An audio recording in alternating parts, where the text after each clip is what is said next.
right. Let's move on over, I think. Oh, just as the music gets intense. Okay. Well, enough of that. Thank you. Sweet. Hi, everybody. Hello. Hi, Beauty Bush. Good to see ya. Hello. Let's grab the game. Just gonna tag it down just a teeny bit. There we go. I apparently forgot to close the game last night, which I found out the hard way. By the hard way, I do mean I woke my computer up and discovered that it was still here. So if you maybe weren't here last time or the time before that, this is basically all you missed. This is Mara Whitefish. She's our protagonist. We played an entire game as her as a teenager, and now she is in college, commuting into the city at her university, SUCS. Yes, sucks. And yeah, we're just navigating being a young adult, not really feeling at home, because this is not her childhood home. She had to move away just after the end of the last game where we saw her like on her island, Perfect Tides, hence the name. Her mom couldn't afford the mortgage after their dad passed, and they had to move out to the mainland. And it's still like boxes everywhere, even though she is now 18. Also, she's dating a much older man who seems to be kind of controlling, but like in a long distance kind of way. Like, who are you with? Tell me what you're doing, like every second of the fucking day. So that sucks. We also are a writer and we have like various stuff to read. We also have some projects to work on. But she could afford it if her son wasn't lazy. Hey, he's also pursuing education, which, you know, that's something. And hopefully he is a little better than maybe their relationship was in the last game. I think they're probably gonna... Their relationship will probably change as they get older, like most siblings do, you know. Not to say all siblings are the same, but, you know, that's my bet. We will find out, because Timothy is coming home to visit. So, all right.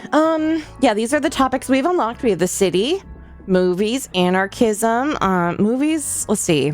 The shape will change when we learn more. Anarchism, see, we learned a little about anarchism last time. Music, sex. Oh, we learned a little about sex and drugs.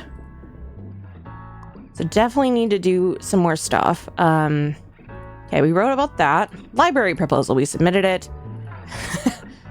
We said that they should stop sorting books because A, we wanted to get out of work, and B, we read a page about our anarchism and decided that that's how we should live our life. Let's see, this one is due today for Welsh's class. Write about the expression of desire across media. All right. So we know a little about sex, which is going to help. And then we need something about like media. So probably movies if we can. Let's look at our books.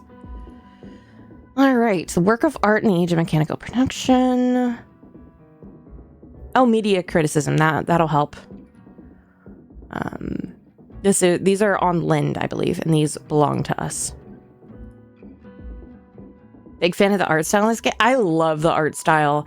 It's so good, and like the animations are so evocative. Like here we don't see a lot, but like when they start really emoting, they go a little bit over the top, and I fucking love it.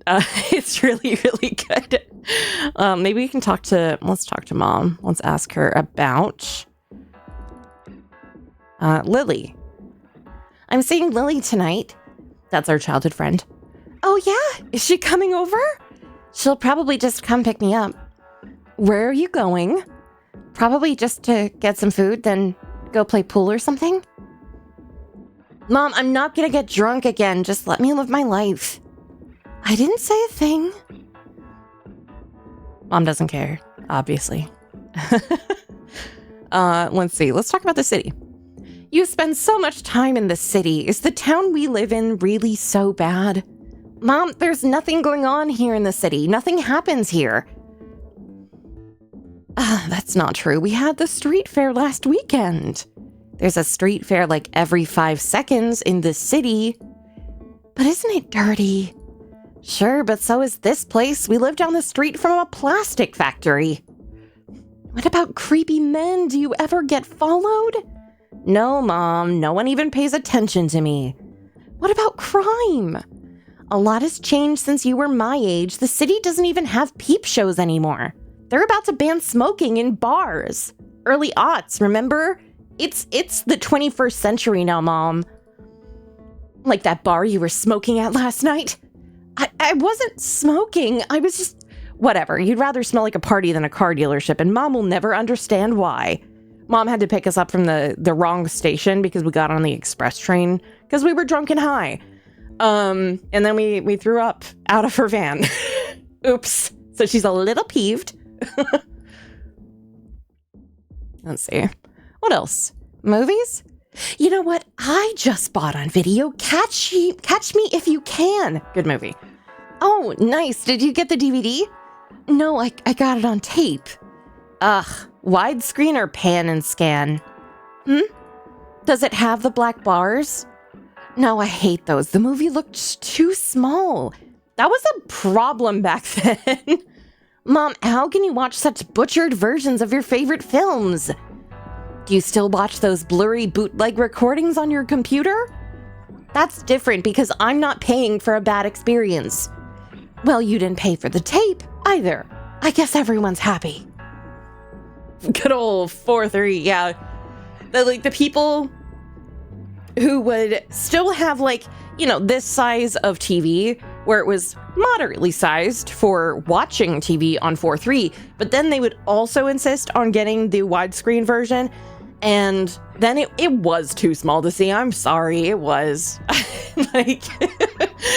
20-inch wide, 40-inch deep. That's what she said about my dick, I guess. I don't let's see. What else can we talk to Mom about? Not anarchism. She doesn't really love any of these. So, anybody here that she knows? What do you think of Daniel? Because he's a high school buddy. You've been spending the night a lot at Daniel's lately. Yeah, it's just easier than getting home late. But there's nothing going on there with Daniel. No, Mom, for the millionth time, it's purely buddy-buddy when we hang out. Besides, he's kind of seeing someone right now. I see. And is it serious? Oh, who knows? I've never met her. The situation seems kind of awkward, honestly, but it's his life, you know? Hope it all works out. I think he's sleeping with a coworker? Something like that. All right, what's this note say? Nothing important. That's just the bird.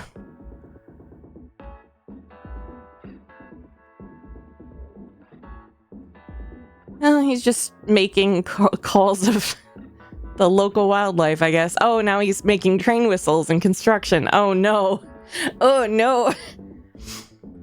Let me read a book real quick. So let's do this one. Let's read this. No! Oh, I have to eat first. Okay, fine, Mom. Make sure it's plain cheese pie, okay? We're never going to be happy. Okay, that's right. We have to go get pizza. Pizza time. Where are we? Hello? Oh, okay. What's this? Ah, the train platform. So this is the actual stop we're supposed to be using. Nothing else here. Okay, hi. How are you? Slim fidgety teen who runs the deli counter is often lost in some daydream or another. Since you only visit him to fulfill basic needs, his absent-minded state can be maddening, but in truth, he's exactly where you'd like to be. Yeah, I guess. Hey. Hi, do you have any cheese pies already made? Yeah, we have one. But would you rather have a fresh one? We're making some right now. No, I'll take the old one. That one's good. The pizza has perfectly coagulated after sitting in its own sweat for an hour or two. You cannot imagine a more perfect food. $12.99. A bargain, thanks! This pizza was the first lunch you and Mom had together after moving to the mainland. It was exactly what you both had needed after a miserable day packing and unpacking. It still tastes just as perfect today. They have never failed you. How can the best pizzeria on earth exist right next to your mom's apartment? You luxuriate in the mystery. Hell yeah. I love her face. She's so hungover. The sun on your skin is incredible. It's this sort of mild late spring day at the dawn of summertime that sets your mind dreaming. For your whole life, school was a prison, but in the summer, it can't touch you. You are free. Freedom. University is not nearly as oppressive as those high school days. You're allowed to dream within your academic confines. Your work has a purpose that is, for the most part, your own. Okay. Still, phantom demands tighten around your neck. They cannot be satisfied because everything you do is an implied promise for more. You suddenly feel depleted, and you're not sure why. Oh, right, I exist as a person. Oh, right, you better call Adam before this day. Oh, no, I don't want to call Adam! I don't want to call Adam. Hello? Hey! Hey, sweetie. You're surprised to find Adam sounding cheerful. You were sure this would be a tense call from the jump. Sorry I didn't call last night. It got late and I almost missed my train and... That's all right. Are you... A crackling of activity hits your ear. You hear male voices and a rhythmic outdoor ambience. Ambiance, suggesting Adam is walking. Sorry, with the guys, we're getting lunch. That's okay, I'll leave you to it. All right, I'll call later. Oh, so when he has something going on, we don't have to drop the entire thing that he's doing. We don't demand that of him, but he demands that of us whenever he calls. Dump him, girl. Dump him! Dump him! You know, this may not be a healthy relationship. That's a really oh my god, I can't speak today. Astute observation. I almost said obtuse observation. Anyway, very astute of you. Yes. Your moment's relief is shot through by the dread of another late night squabble. Your whole point of calling this early was to get any potential conflict out of the way. Okay, but I'm going out tonight, so... Again? Yeah. You do your best to leave no space in your answer for an apology or explanation. This gives Adam pause, but it does seem to work. What time? Like 8? Why don't you call me before you go? Sure, let's do that. Who are you seeing? Lily. Who? You know, my bestie from back on the island? Oh yeah, just a girls' night? We might go out, but yeah, mostly just gonna see her. Cool, well, I'll talk to you at 8. 8 is when I'm going out. I'll call before that. Right. Okay. All right, I love you. I love you too. Bye. Hate that bitch. Anyway, it's a shame you have no weed. It would go well with the pizza. It would have made the sun feel extra good. You better get to work. You have a few hours before you need to call Adam back and Lily picks you up and a paper that's due tomorrow. I thought it was due today. It says due today, I thought. It says due today. Where is it? It says due today! Okay, pizza. Pick up the box. Perfect. Let's head back to the house. Okay, here, pizza. Pizza. Pizza. Here you go. Thank you, dear. Would you like to sit with me?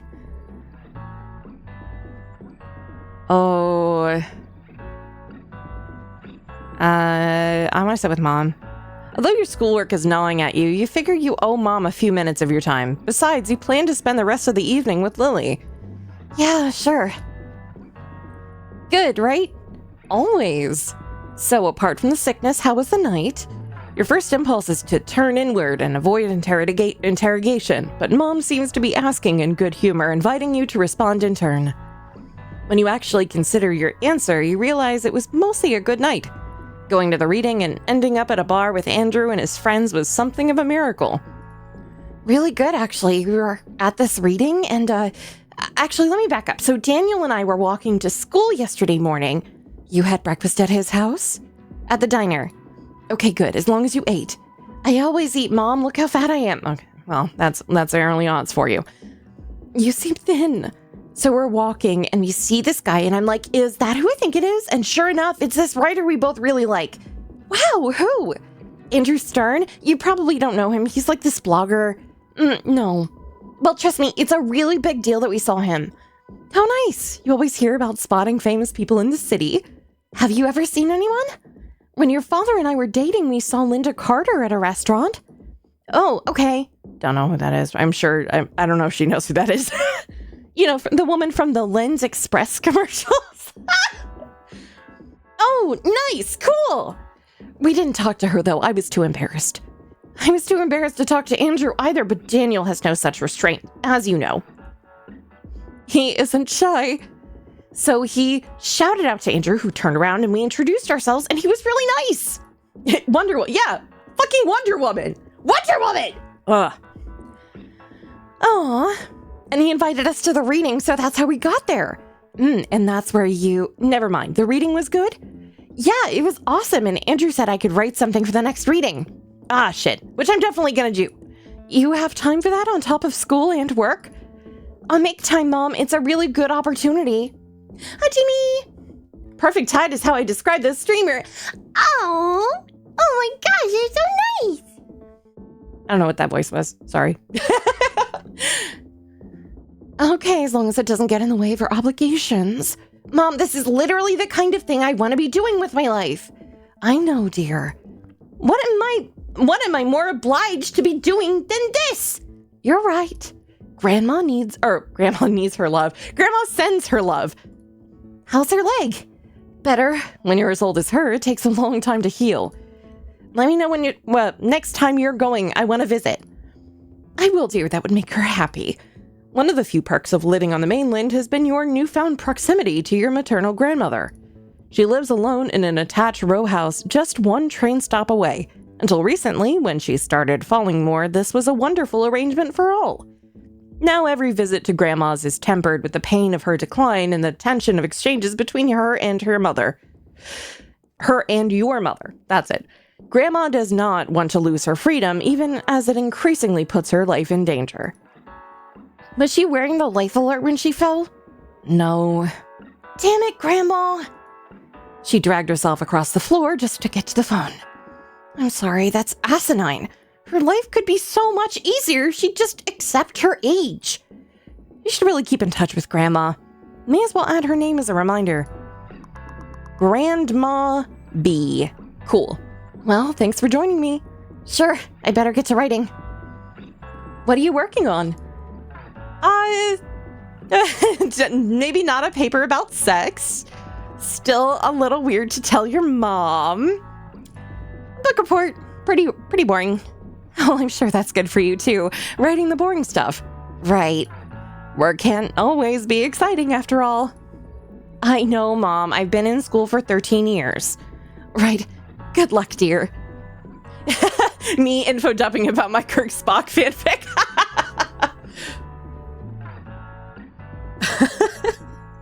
Grandma is what I call that big worm in the crooked.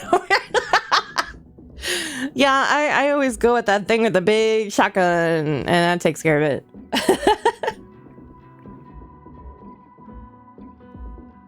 I always I never really liked calling my grandparents different things. So you know, whatever you grow up calling your grandparents is normal. But I'm boring. I had grandma and grandpa, and then I have my nan on my mom's side. And that was kind of it. We just called her nanny sometimes, that was about it. But you know, some people they'll just say anything to their grandparents.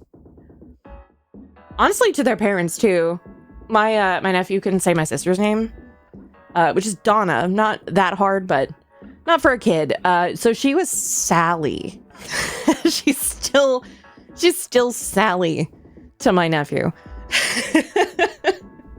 Peepaw and Gump Gump. The phone will outlive humanity. Yes, I love it. Call my grandma Tootsie? Still unclear why. Oh my god, that's a good one. Call my grandma, my mom's side Nanny Red Car, because she drove a red Audi. Nan on dad's side, Nanny. Nanny No. Oh my god. Yeah, my Nan was just my Nanny. Like, never called her by her name. It's weird. Anyway, let's see. I have to do some stuff. Can I read, please? Read? Okay, can I read? I just want to read this book real quick. It's a relief to finally have an excuse to read this book. To your delight, it is short and succinct. Benjamin argues that since the late 19th century, the machine has permanently altered how mankind engages with its creative works. The result is a loss of its art's presence or aura. Man, it's aura maxing. Yeah, Nanny No is incredible. I mean, hearts on the bourbon. Biscuits! It's incredible. I mean, it's my dad's side, grandma, mom's side, Nana. Yeah. I feel that's pretty normal. You know. Okay, the method is twofold. The machine produces a copy of reality that is invisibly cropped, edited, and altered, while also removing the works from their physical context. Film and photography are the main targets of this critique. It's interesting to know that this kind of debate has existed for as long as, like, machine has been involved in our art. Which, like, I mean, people were saying that about electronic music, too, when that was becoming more common, like drum machines being, like, soulless and stupid. And, like, oh, it's just beep boops and it doesn't mean anything. Like, it does, but I understand where that would be, you know, a little bit arguable, like, maybe. But it's not like what they're doing nowadays. It's worse. It's worse now. My mother didn't realize until she was in her 60s that the fancy tea her grandma used to have each afternoon was just straight bourbon. Oh my god, no, my nan was A heavy smoker, B, drank beer like crazy. Had an insane tolerance, but like she lived in Spain for a time. That's where my grandfather retired to. And they had like a house in Spain. So when my mother would go down with my older siblings, I wasn't born yet, she would, you know, take the opportunity to care for the kids, you know, kind of step up and look after them. She kind of raised my sister. But she had a bad habit. She would take her bottle of, like, I think it was, I'm trying to remember what it was, Corona or something.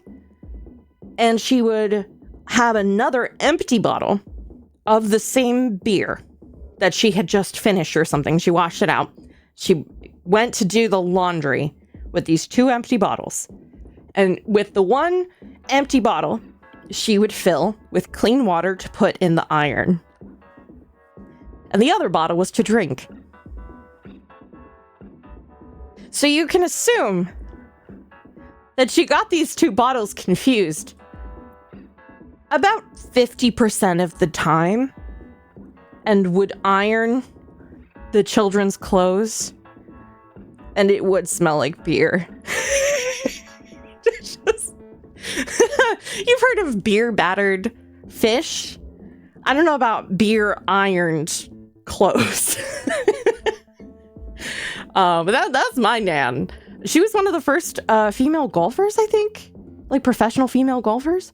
Yeah, she was crazy. City CBS calls Spira. Can't call CBS if you're permanently on vacation in another country and the kids are also on holiday out of the country. My grandparents would often pass it. Oh, I'm sorry. Yeah, that's. Hey, it's a problem. Coronation. Oh, Coronation Street's a classic. Yeah. Do you want to drink to an elderly woman who says tea, vodka? Yeah. I feel like it's so common. It's so common. Okay. Yeah. Bashik at first was surprised that Daniel would want anything to do with this book, but before long, Benjamin's optimism is revealed. Art's sense of authenticity is based in ancient ritual and its cult-like trappings. Indeed, film has the potential to show us aspects of reality more precisely than the naked eye. Experienced collectively, the form holds great political potential, for better or for worse. Propaganda! His theory is clinched by the suggestion that while fascists of the 20th century seek to aestheticize politics, the masses may, in fact, find ground by politicizing the aesthetic. Interesting! I like that point. Flipping back to the opening pages, you find that Benjamin, a German Jew, died by suicide to escape Nazi persecution, and I bet he did. Oof. As a note, Mara is also Jewish, so this is like... That's why this was pointed out. We used to not go into the woods because we thought Hitler's lived in there. You can tell this book will echo in your psyche for some time. Either way, your perspective on film is irrecoverably tied to Daniel and the steady borrowing and intercourse of thoughts between you. Not intercourse of anything else, just thoughts. There we go. All right, let's take that knowledge and go right.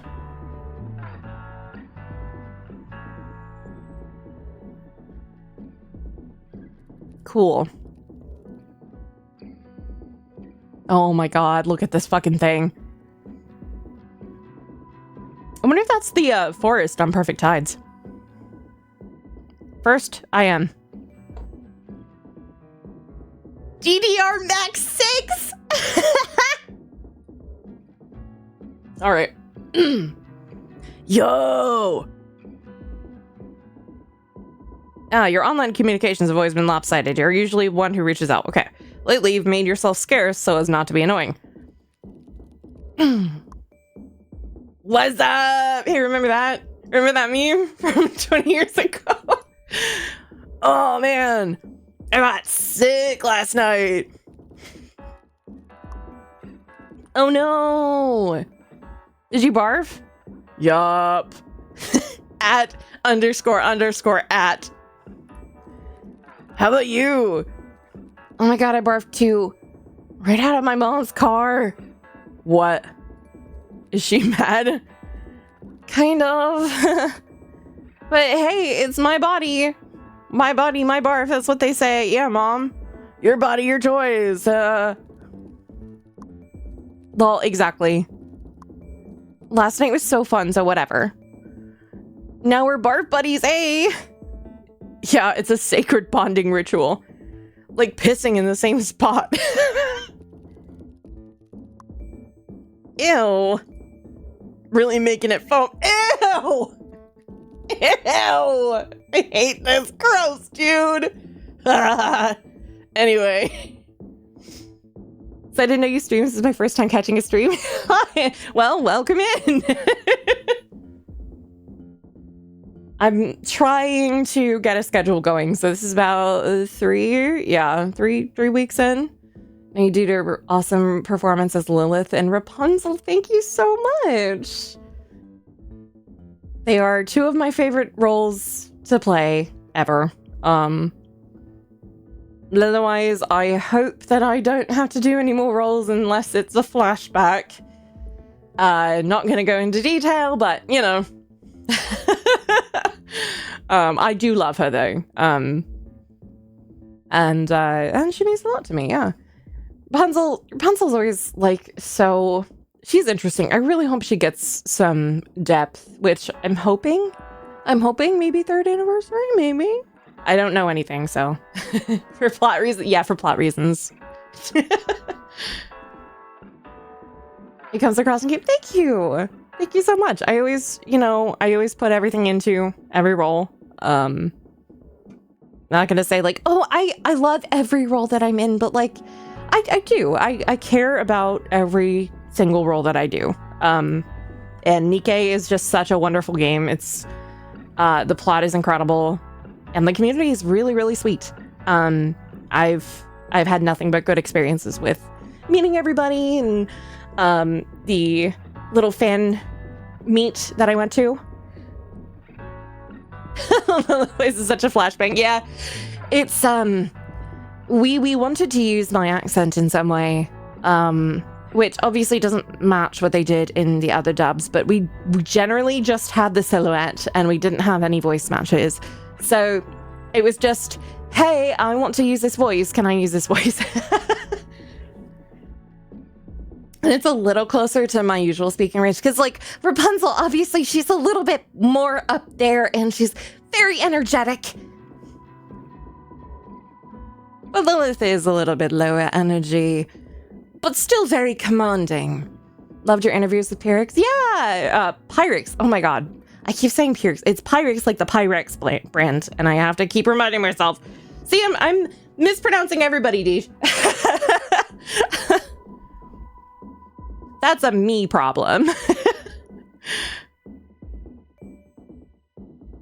Let's see. God, you got. Oh my god, I'm stuck in the accent. Hamburger, awesome. Glad you got home okay, pal. Let's never fucking drink again. That's a lie. Seriously, I have no urge to do so. Dana's calling. Later. Bye. Your English cue? No, my American cue is hamburger. Hamburger and awesome, because they make me make the very American vowel sounds that you don't often find in, like, when I'm in my accent. So I just have to force it back. Literally, the like reverse is just talking about my siblings or my mom or something. Like, that immediately gets me into the other accent. But to get back, sometimes it does take a second. So hamburger is like so over the top that it puts me right back in the American accent. Also, it's really funny. There's no one else you'd like to talk to right now. Okay, cool. I guess email. Oh. It's from your boss, Jana. Hey, this is interesting. I'll keep your suggestions in mind. Okay, well, she totally didn't hate your proposal. You did a decent job committing to this idea, after all. Maybe she's just humoring you, or maybe it'll actually lead to something. Either way, it seems you haven't let Jana down. Cool. Okay, neat. What a shock to see Andrew's email address at the top of the page. You didn't fully expect to hear from him. Nice meeting you yesterday. Here's the deeds. Cool. Get that? This document briefly outlines the date, location, and nature of the reading. Andrew is looking for short pieces that can be read in about 5 minutes, loosely tied together by the theme of cautionary tales. Okay. The due date is not until midsummer, so you have plenty of time to think about your submission. Okay, cool. You reason that you should probably write something new for this since you hate basically everything you've ever written. Got that. Okay. I don't think there's anything I need to check, but let's check anyway. You decide to kill a few minutes on Terrible Talk, a website that is capable of sucking up entire days of your waking life in the blink of an eye. The website's front page consists of... Oh, is this... Just judging by the giant bomb in the corner, is this supposed to be Giant Bomb? I don't know when they started being a site. Oh, maybe it's no, it's probably Something Awful. I feel like Something Awful is way more likely. The website's front page consists of comedic and acerbic articles by the website's founder.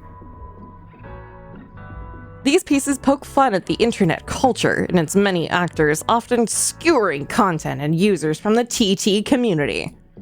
But TT's primary draw is its massive internet forum, carefully divided into subforums by topic and heavily moderated to filter out newbies, trolls, and generally unserious posters. Even, or especially, though your day is brimming with obligations, you are tempted to get in a word edgewise on Fuck Your Music, your regular subforum of choice. Yeah, this sounds like SA.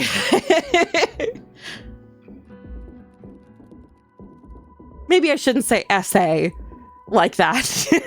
Something awful, though. Yeah, something awful in its heyday was something awful. That acronym, yeah. Whoops. It's okay, we know what we're talking about. We know what you're talking about.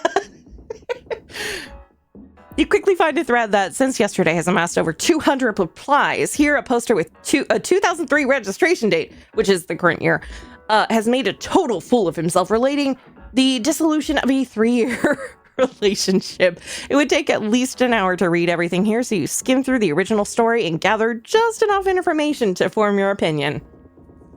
But it is not yet time to post. Since yesterday, the guidelines for this particular TT subforum have been updated. The mods assure you it is very important to read them all before posting. Any violation of these rules could result in a days-long probation or all-out ban. After reading through the new rules twice, you realize your planned reply is in violation of at least 2 of them. Well, that's probably for the best. You can do better than that. You decide to read some of the other replies while you assemble your thoughts into a more appropriate comeback. The decision leads indirectly to a deep dive on another user's posting history. You spend a great deal of time here before remembering the topic at hand. To your dismay, there is almost no time left to actually post anything. You do your best to jam out to something both clever and incendiary. Oh, you do your best to jam out something both clever and incendiary before you need to leave. When the result is satisfactory, you hit post. It's 2.0 for real, yeah. You reread your reply. Maybe you shouldn't have said all this. You eat up a little more time refreshing the thread, hoping your retort will be acknowledged and rewarded. After an agonizing few minutes, 2 new replies appear, but neither makes reference to your post. Ugh! It's time to go now. You have to take this feeling into the night. Oh no! Wow, this day just melted away and the sun is already setting. Lily will be downstairs any minute to pick you up. You better get going.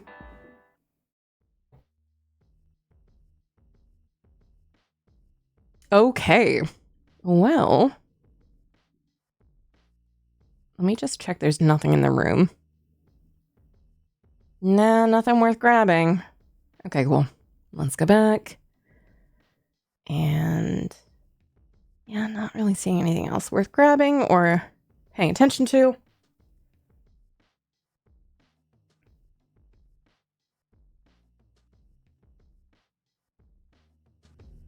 Lily! Yes, she has a Subaru! Let's go!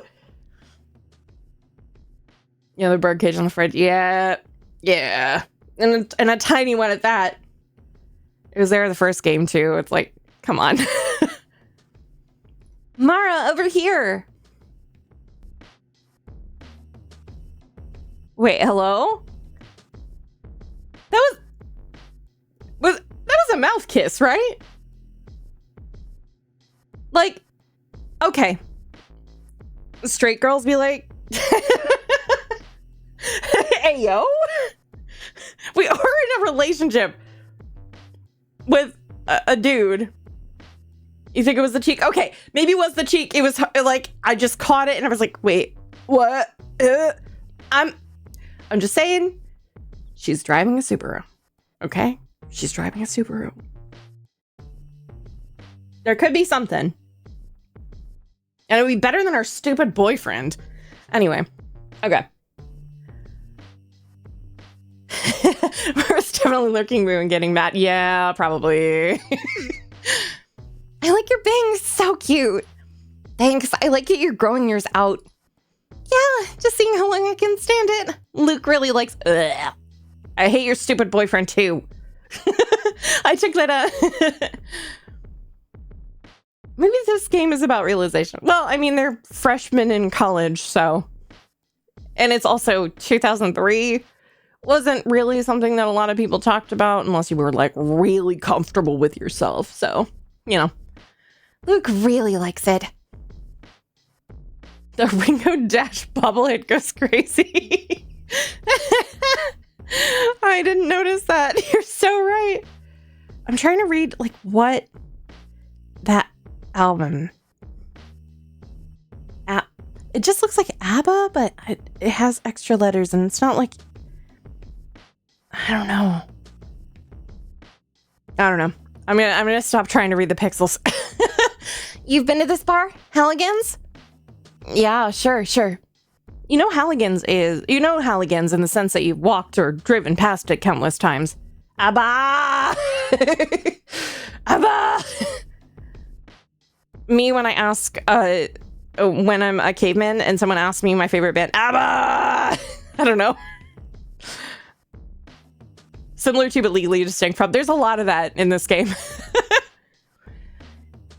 You wonder just how much Lily was frequenting this bar when you were both in high school. On a birth CD even, yeah. The familiarity with which she talks about suggests everyone was going there without you back then, and still is. But who exactly is everyone now? Luke is an artist, right? A painter? No, you're thinking of someone else. He broke up a while ago. Oh.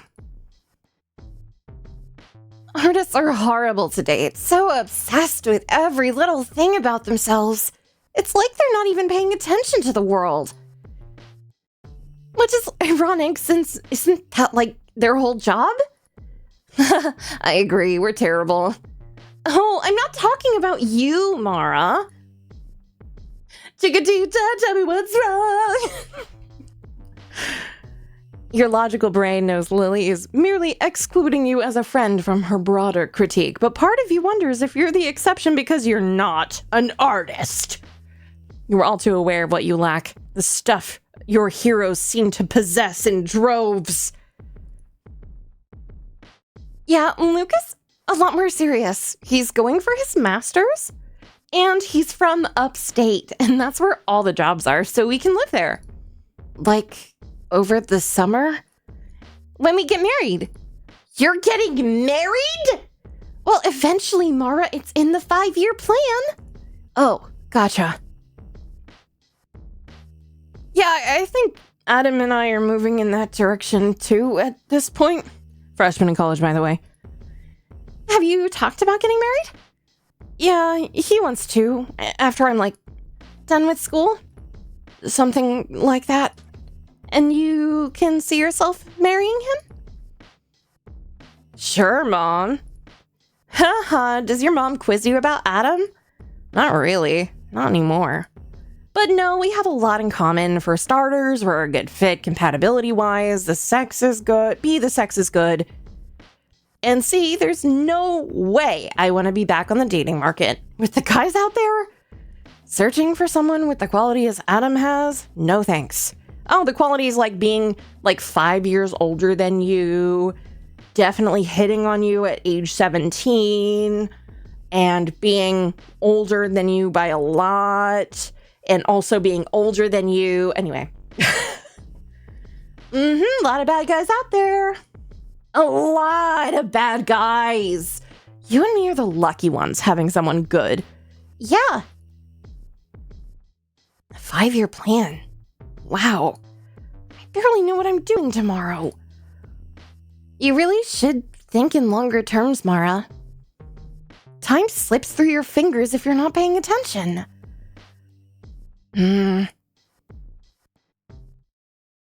Yeah, it is a little bit of a problem.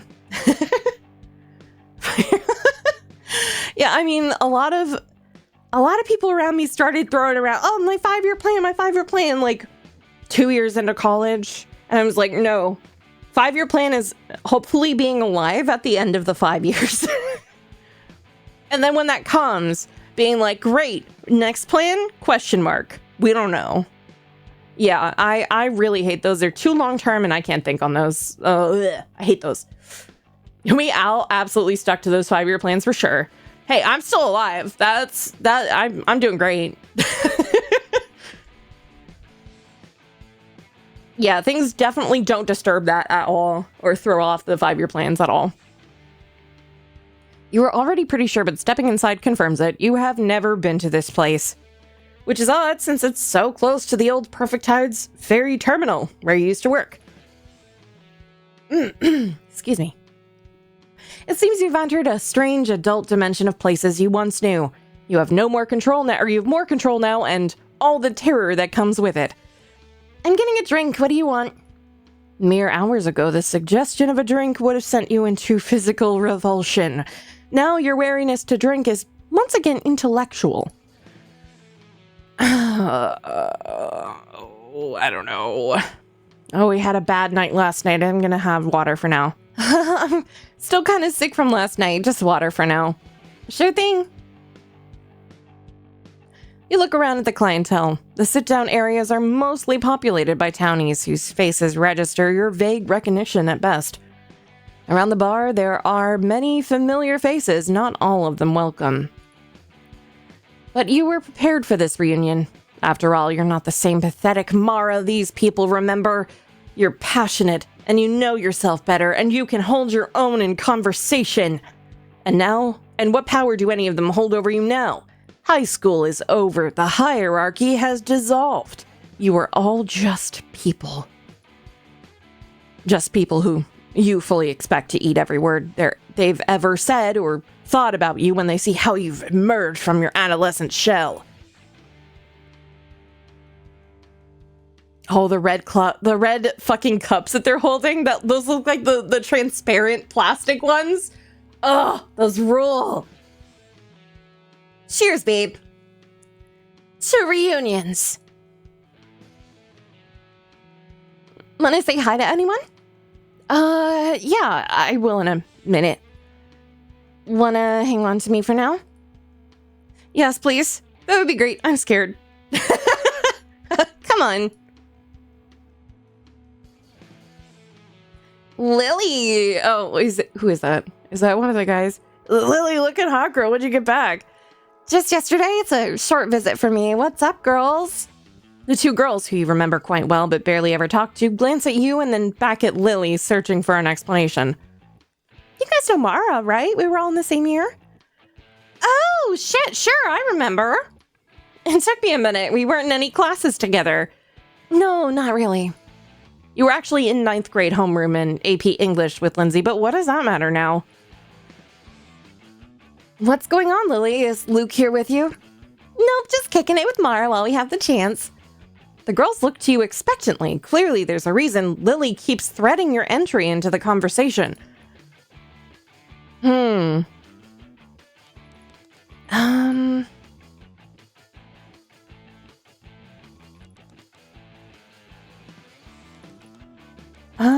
Let's just bring up Lily. This bitch? Of course she comes back from school as hot as ever. What are you talking about, guys? I look like shit. She's also been expanding her mind, you know. College isn't all about looking hot. And hi, Bree! Hi, Bree! Love you! How's Mara's most good and excellent normal life going? It's going great. She's making great decisions and definitely not regretting anything at all. She's talking with people from high school that she definitely never interacted with. Oh my god. Okay. So we have a ad break coming in about 27 seconds.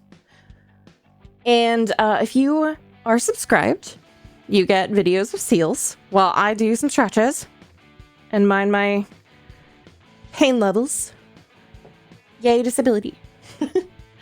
So, if you want to subscribe, you get videos of seals. If not, I will see you after the break. Here we go.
Harumi?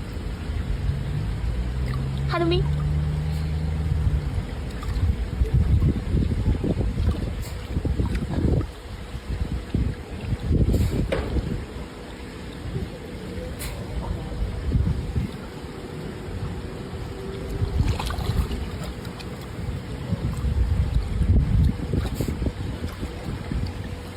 Hi, buddy. Are you ready for some snacks?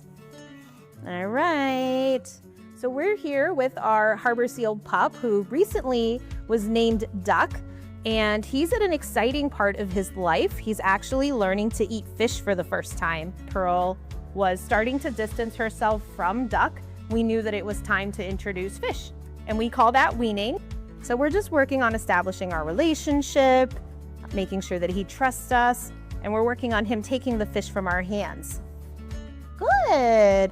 So you might hear me say the word good. It's not really something he knows quite yet. At this point, we're just encouraging him, but pretty soon that word is going to be really useful in his training sessions. So for the first few days, he was playing with fish. We were offering him different types, but now that he's a little further along, we're able to give him the fish directly to his mouth, and sometimes he swallows them quickly, other times he doesn't. It's all part of the learning process and very normal for a pup that's just a few weeks old to learn this process. All right, I'm back. Just waiting for the ads to end.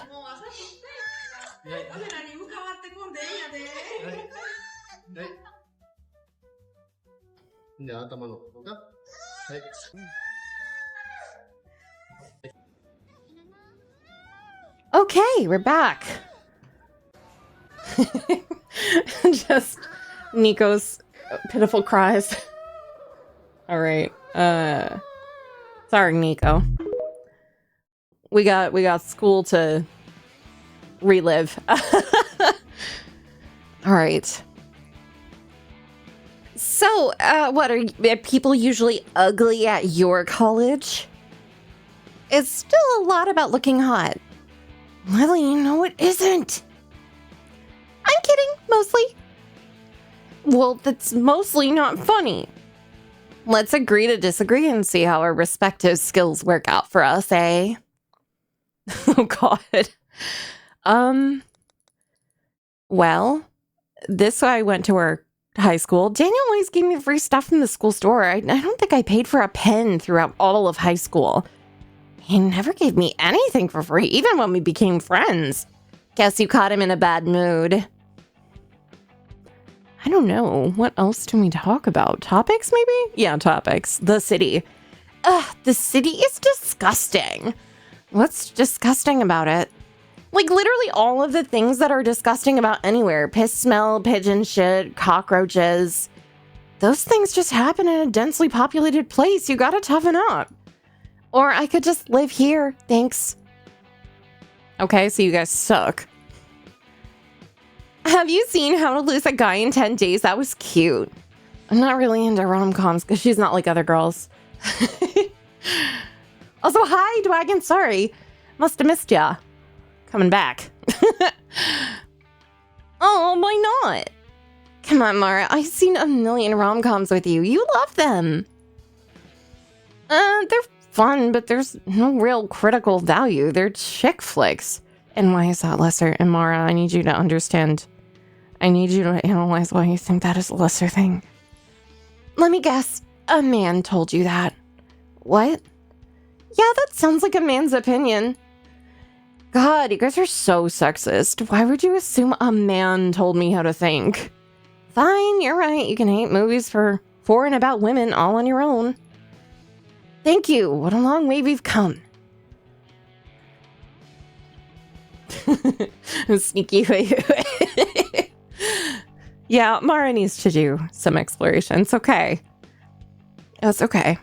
I guess. At music, I guess. Oh no. What kind of music do you like? I'm kind of on an 80s kick right now. Man, really? 80s music is so old. Well, yeah, that's the point. It's from another decade. No, I mean being into 80s music is so old. Come on, guys. This isn't complicated. It used to be trendy to like music from the 80s, and now it's not. Yeah, the music was trendy in the 80s. No, fun conversation. Glad you brought it up. They hate you. They hate you so much, girl. Yeah. Where does the guy's bathroom have a four-leaf clover and the cows have a horse? Horse girls and lucky guys. She has no taste. I mean, yeah. So maybe rom-coms are great. You like music from any decade. Yeah, exactly. This is... I mean, that's the problem with Mara. She wants to be a writer, and she's made her identity around not feeling that she fits in with a lot of the gendered expectations on her, so she's taking it out on the girls that she sees as upholding what she's rebelling against. And it takes a while to deconstruct from all of that garbage. And she's still arguing about shit on, like, Something Awful / maybe 4chan, okay? Like, she is very early, not like other girls girl. Like, she does not want to be like anybody else. Oh. Do you guys are into anarchism? No, I think I'm done talking. I think I've embarrassed myself fucking enough. Oh, God. Is that? You think, but you can't be sure. Better casually walk past. Wait, is that? No way. Oh, no. Is that Robert from the first game? Wait, no, it's Justin. It's worse. So in the first game, this guy hit on her in a back alley and was like, get in my lap. And we were like, no. And then he started spreading rumors that we were gay, that Mara was gay, and specifically with Lily, who was standing right there, just because we wouldn't make out with him in a back alley and not tell anyone about it. It was really bad. Justin and his friends used to torment you in high school. They lurked like demons in every narrow hallway and elective class. In the summer between 10th and 11th grade, Justin solicited you for sex behind a convenience store. Following your refusal, you suspect Justin fed rumors about you to other classmates, somehow tarnishing further your already highly oxidized reputation. Following his inexplicable completion of high school, you didn't have to see him at all in senior year. Except occasionally from a distance when he'd park his car by the school and wait for his pre-graduate friends to emerge. Yeah, no, he sucks. Oh no, he's gonna try coming on to us again. Of course he is. Of course he's gonna try coming on to us again. Why wouldn't he? Because he's a piece of shit! Mara, no fucking way. Shit. While you were thinking over your impression of Justin and allowing yourself to get angry about him all over again, it seems he's had time to recognize you. And for that recognition to make the long journey from his pea-sized brain to his gaping, ugly mouth. He smiles eagerly in your direction, waiting for an acknowledgement to his greeting. Now, you could pretend you didn't hear him, but that seems implausible to you and anyone who might be watching. The room is not large, and other people have undoubtedly heard Justin's call. I like how the options are pretend not to hear him or just go over there. You cannot acknowledge him. I'm gonna go over there. It seems the best course of action is to just go over there. After all, this crowd isn't big enough to fully hide from Justin. You'll have to talk to him eventually. But first, what's your plan of action? After all this time and the bitter memories you've held, do you have something you want to say to him, or do you just want to do the bare minimum to satisfy the interaction? Oh, God. I have a feeling just be friendly is going to turn into give him hell, or he's just going to be shitty at us again. Kick him in the balls. Okay, murder. You got it. Murder it is. Yes. You're going to go over there and be friendly. But just when he thinks everything's cool, you're going to show him and everyone in this bar just how much he disgusts you. You'll smile through your teeth and greet him. You'll listen to his greasy compliments. And when he's at ease with you, when he thinks everything is cool, you'll throw this drink in his fucking face. Who would actually defend Justin in this scenario? No one. They all know what a dirtbag he is. Even his friends will laugh at his humiliation. Hey, Justin. Your glass is practically full. This would be an insane amount of liquid to throw at someone. Real quick now. All right. Crazy to see you here. Well, I was in town. You look good. Haircut's cute. Oh, thanks. What are you doing now? I'm in school, working on being a writer. Of course, Mara Whitefish, the writer. Gonna sign a book for me when you're famous? Sure. For real, you always had that energy, that je ne sais quoi. I saw it in you. Mara, don't lose focus. You're here to humiliate him in front of everyone. Take your shot and do it quick! I'm getting to it. So what are you doing now? Shit's busy. Got my own screen printing business. A few high-profile local clients I'm making shirts for. Really? You're making clothing? I don't make the shirts. We get those from China. But I print the graphics and logos on them. It's more complicated than you think. Uh-huh. I took it over from a buddy, so I'm still kind of learning the ropes, but... Would you say you're still wet behind the ears? I don't know if I'd say that. I've got it mostly worked out. You sure? Because to me, you look... Hey, Justy there, who's this? In your surprised state, you stand there waiting for Justin to introduce you. When his only change is the downcast state of his eyes, you fumble for an answer. Hey, I'm Mara. I used to go to Beltag. You did? When? Same year as Justin. That's impossible. I don't recognize you. I know everyone at Beltag, don't I, baby? You remember Stacy Lombardi. Her older brother Giovanni was in your graduating year. Although you never met, she was an unavoidable presence on the team rosters and student council and at extracurricular clubs. She is still in high school. Anyway, I'm Stacy. Hey. How could we have never met? Well, I wasn't always trying to be seen. Stacy rotates the polygon mesh of your being with her eyes. She is struggling to understand. By senior year, I was barely showing up. Why's that? Were you working? Yes, but that's not why. Pre-college program? No, not really, You fear if you don't eject students, Stacy will triangulate the coordinates of your softest target. Anyway, gotta find my friend. See ya. Okay, nice to meet you. Mara, right? Yeah. Mara what? Whitefish. Got it. Peace out, girl. Aw, fucking damn it. Stupid boyfriend. A stupid face. I hate his stupid... Forgot to call him back before he left. Hi, Adam. Hey. His greeting has a familiar, questioning tone, as if he's waiting for you to explain.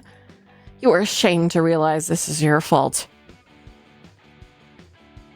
I meant to call you earlier. I got all caught up in errands for my mom, and, Adam doesn't respond. He seems to be waiting for more. And I had to write this paper, and Lily came for me right after, and... Sorry, Adam, I should have called. Okay, well... I'm just getting a little tired of being forgotten here. I'm sorry. Where are you now? With Lily, just meeting up with some people from my old school. So, like a party? Something like that, like a big hangout. Gotcha. It's hard to glean Adam's tone amidst the noise of the bar. You wait as a prayer forms in the back of your throat. Please don't let it be mad. Please don't let this be the rest of the night. Adam? Yeah? Are you mad? Well, I'm just trying to figure this out. Trying to figure what out? I'm just remembering how you said you'd never going to parties and how I'm ruining the few you're able to attend. Not ruining. Yet this is, what, your third party in a week? Fourth? Adam. The third or fourth time in 3 days that you're seizing a moment that's apparently too rare to pass up? Adam. Please, Mara, don't interrupt me. I just want to be sure I'm getting this right. Am I right? Mara, you want to smoke? No, Am I right? What are you doing? Fuck, give me a second. I'm moving somewhere quieter. Adam? Yeah. I moved somewhere quieter. It's true what you say. I have gone out a lot this week. I'm not trying to ignore you. I'm just trying to get the most out of all this. You know, get the college experience. Adam sneers. Mara, there's no one college experience. Surely you know that. This rapid collection of friends and social events, this isn't universal. This is some kind of compulsion. Of course, there's something wrong with her. Yep. Yep. Don't say that. This diagnosis from Adam, so distant and cold, activates your defenses. I already know what I'm like. Don't make me feel worse.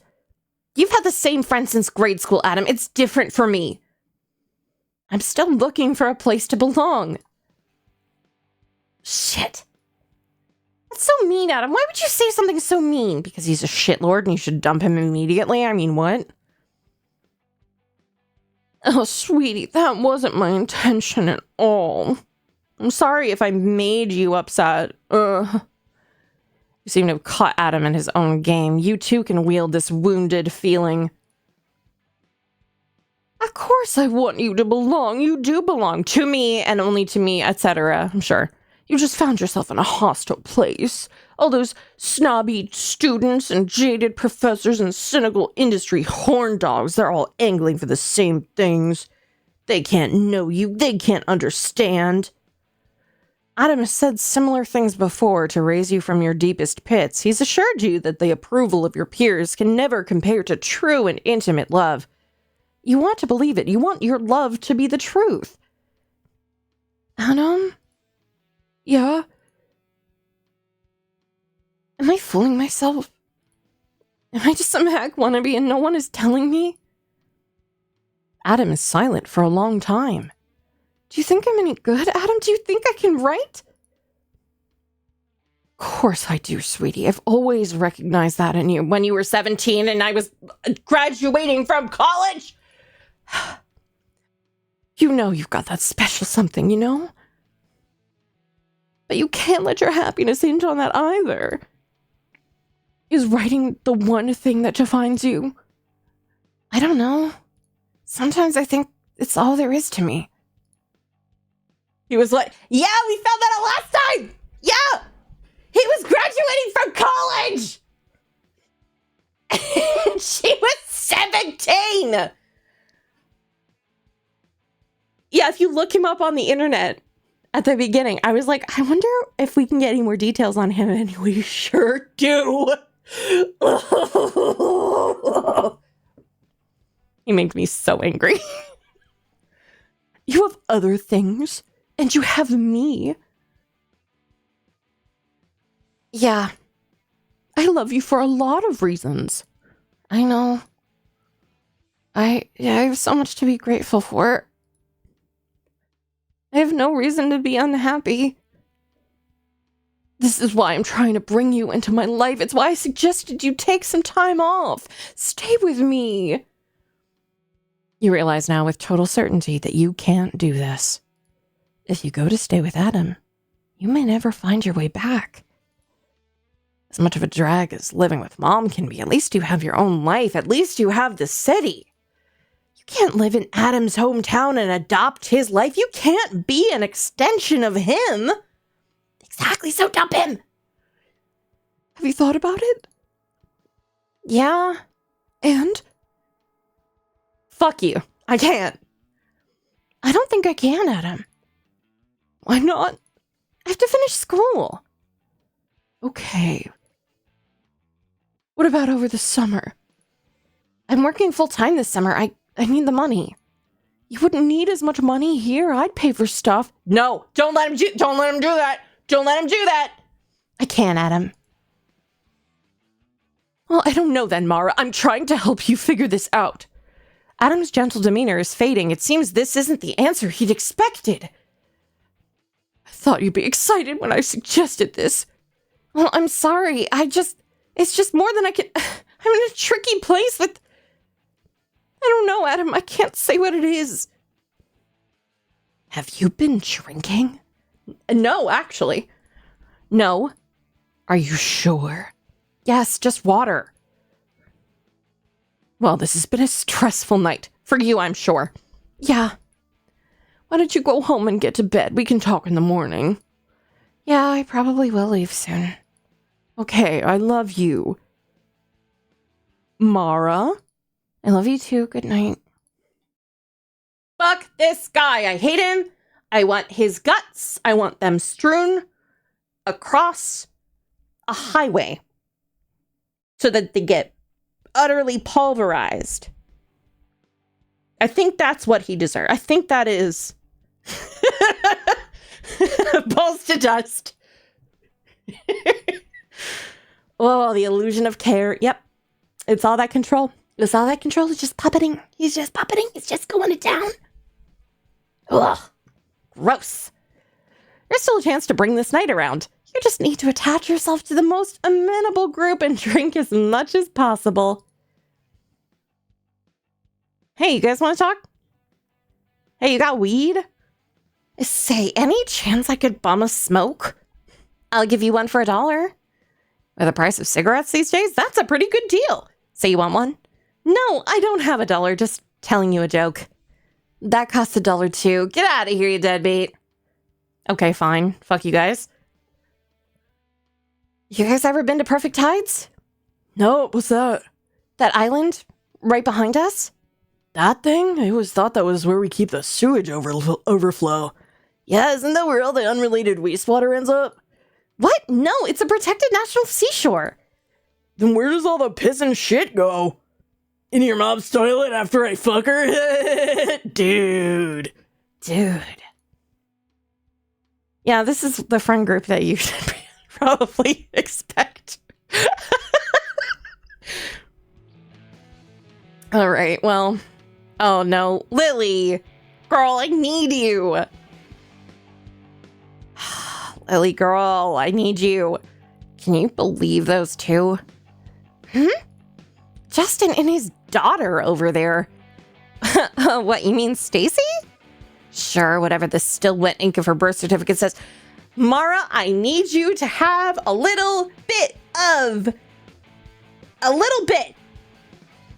knowledge of what you're talking about.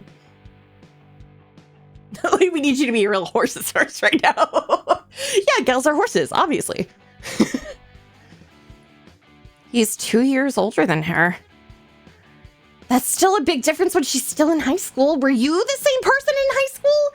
Well, no, but it's not like illegal or anything. It actually is. Okay, Mara, since when do you care about that? Isn't Adam like 8 years older than you?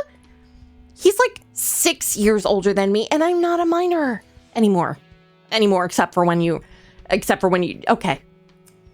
I just don't know how you can be cool with that guy after all the sleazy shit he's done. Justin's all right. He's a little scrubby, but so what? He's a predator. Aren't you calling the kettle black? Yeah, fucking ring ring. You're so right, Beta. Oh my god. Anyway. All right, well, I don't want to argue about that guy all night. Hey, you can think he's an asshole if you want. Then I will. All right. It takes all of your strength to let the stress of that exchange pass over you, but when it does, you feel a surprising amount of relief. That sounded like a stressful phone call. Huh? Oh yeah, it was just Adam. Everything okay? It was pretty intense. It was an intense call, I'm not gonna lie. What was it about? Oh, it's always the same. We argue because the distance makes things so hard. You think it would be better if you were together? Yeah, I think so. We pretty much never argue when we're together because you only have a certain amount of time together. It's a problem in long-distance relationships. I would know because I've been in 3. Yeah, the bad stuff never happens when you're together. And when it does, you try and get over it as fast as possible because you only have like 2 weeks, max. Right? Anyway, at least that's my experience. Ugh. Have you ever been together for more than a few days? Nope, and that's part of the problem, you know? Distance is a bitch, what else can I say? Well, listen, we can leave if you want. I said hi to just about everyone. No, I don't want to make you leave. No, I'm good, really. Yeah? Yeah, girl, I'm only out for my Mara fix. Top me off. I'm not gonna make a comment. I'll let chat do that for me.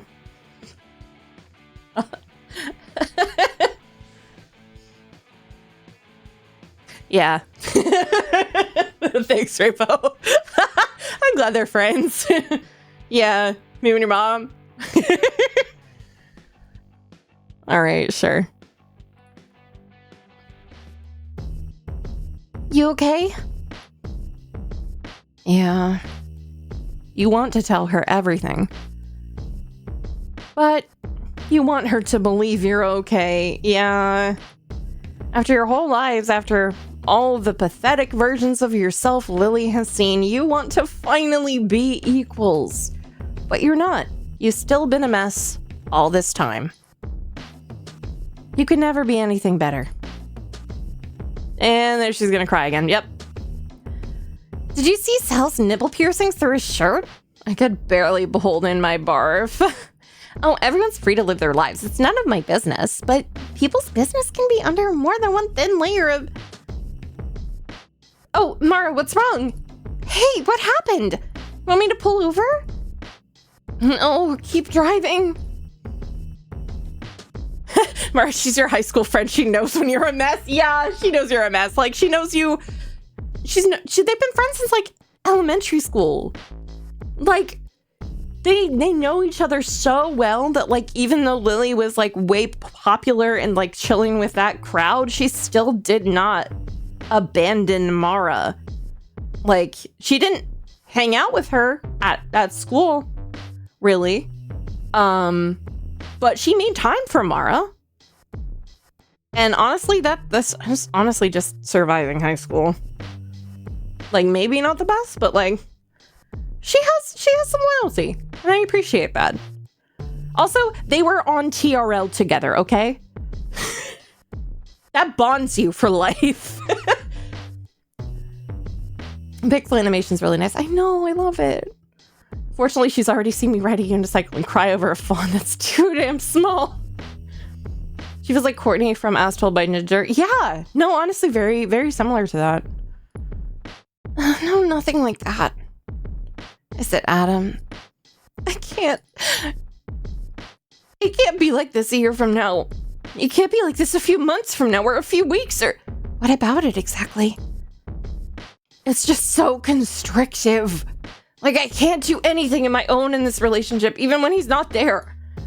He doesn't want me to go to parties or make new friends or have any friends or have any guy friends or... he's jealous. Yes. Yeah.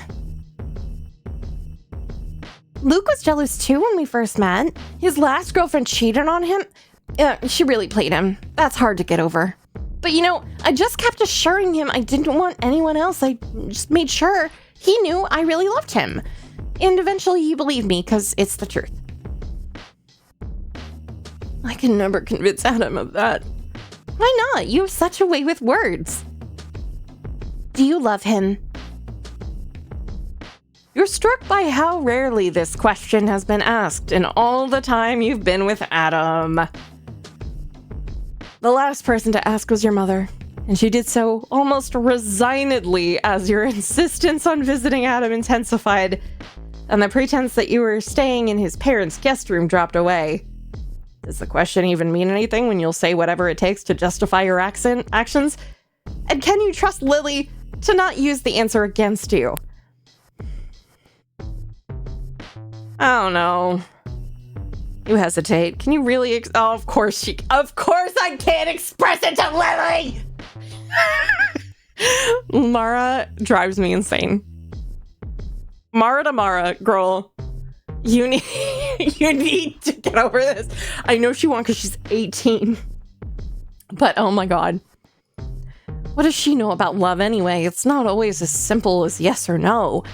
And even if it was, love isn't the only factor. There are differing personalities. There's attraction, physical proximity, past circumstances, material needs. To assume love will take care of all that is pure fantasy. It's childish. I don't know what to say, Lily. If I do love him, it doesn't feel good. That's a pretty good way to summarize it, I think. Okay, can I say what I think? What? I'm not telling you what to do. This is just kind of a general statement. Unlike that girl at the party, I'm legal. I'm a whole 1 year older. Yep. Be the dumping friend. Be the dumping friend. Uh-huh. Honestly, Mara, I think you can't pretend to be happy for someone else. Like, maybe you can for a little while, but not forever. I think eventually it comes out. So you think if I'm not happy for long enough, it'll come out? Yeah, girl, for sure. Huh. You experience a brief flutter of hope. Although, if you wait long enough, it could come out in crazy ways, dangerous ways. Like what? The mind reels.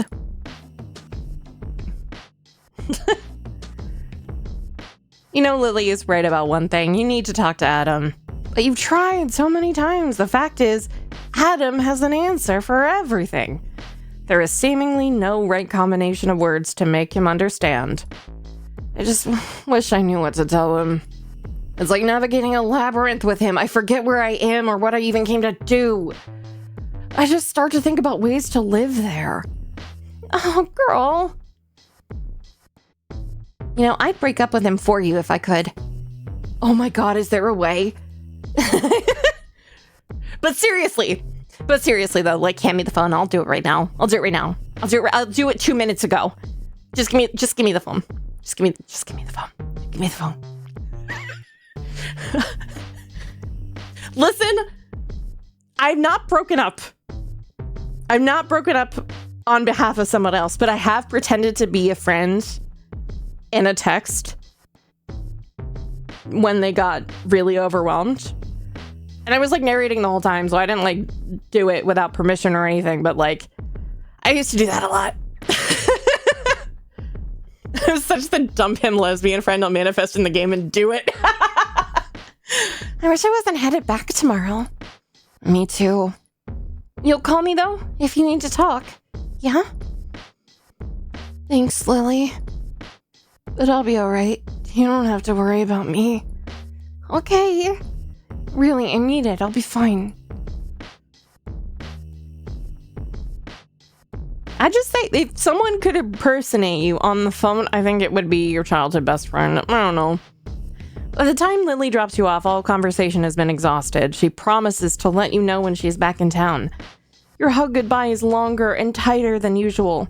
You hate this, her mortifying sympathy. You will miss her all the same. There's never enough time to catch up.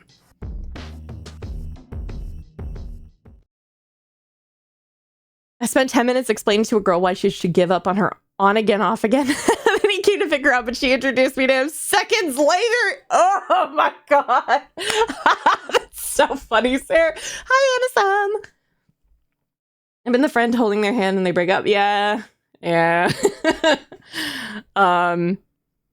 Yeah. No, it's always rough. It's always rough. When I drink just a little bit, like 1 or 2 drinks, I start to rant about stuff.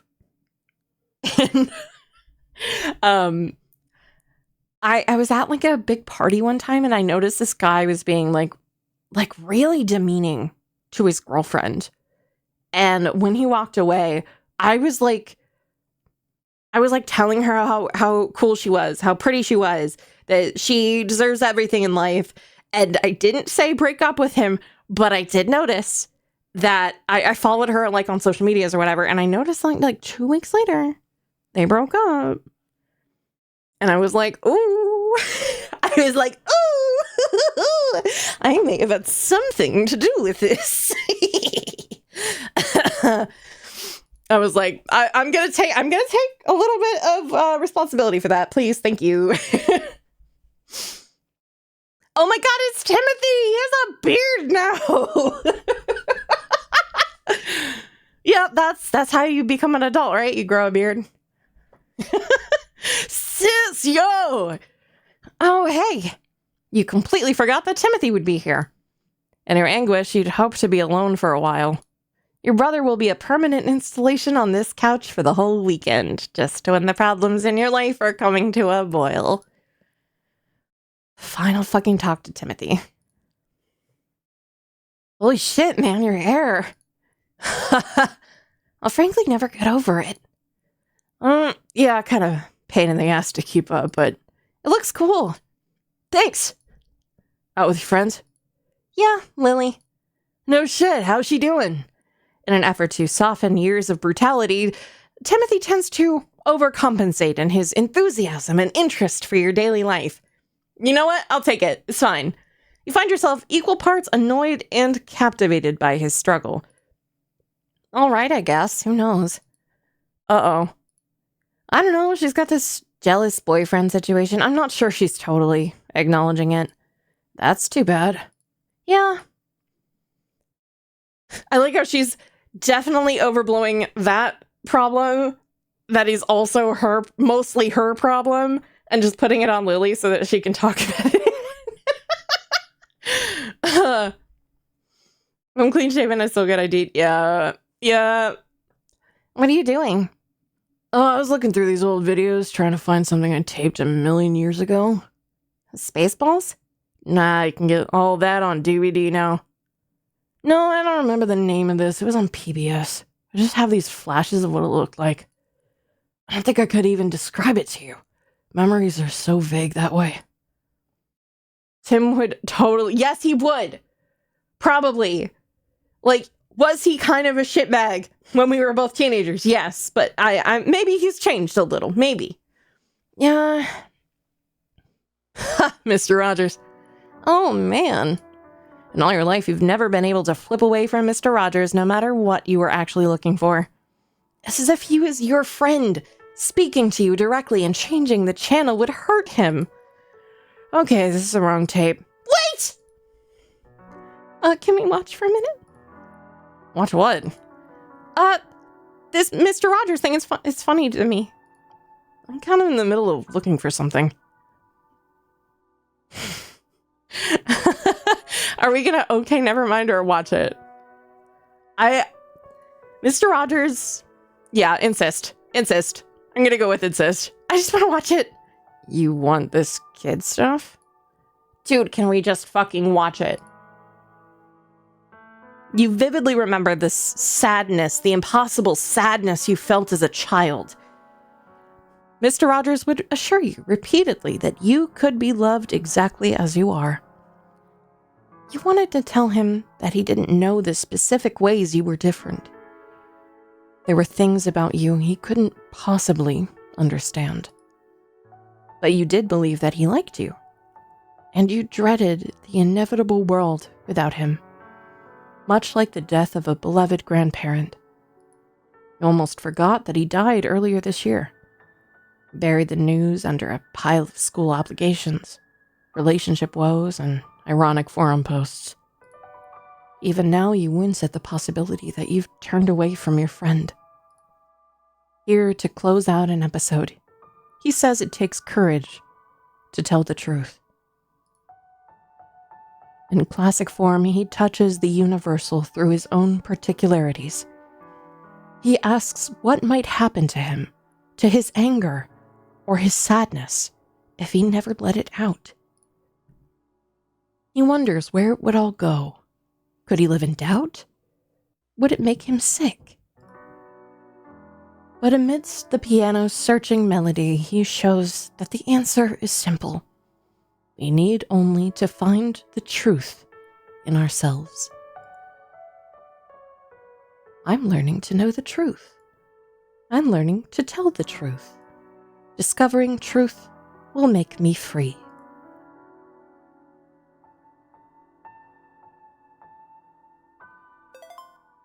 I learned something. Damn. Haha, right, totally didn't affect me. Okay, I'm gonna try another tape. Okay. I'm going to bed. Alright, sleep well. Yeah, good night.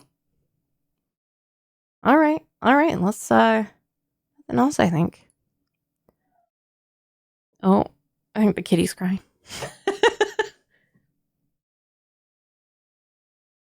Poor kitty.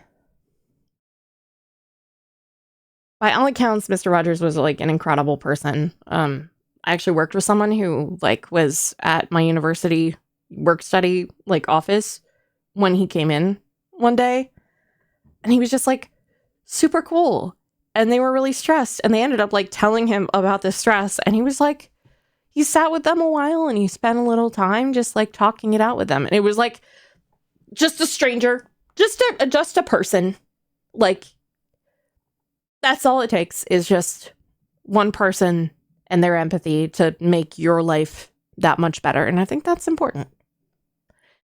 You are battered relentlessly by the night. Stress fades into exhaustion. You vanish into an undead sleep only to be jolted by panic.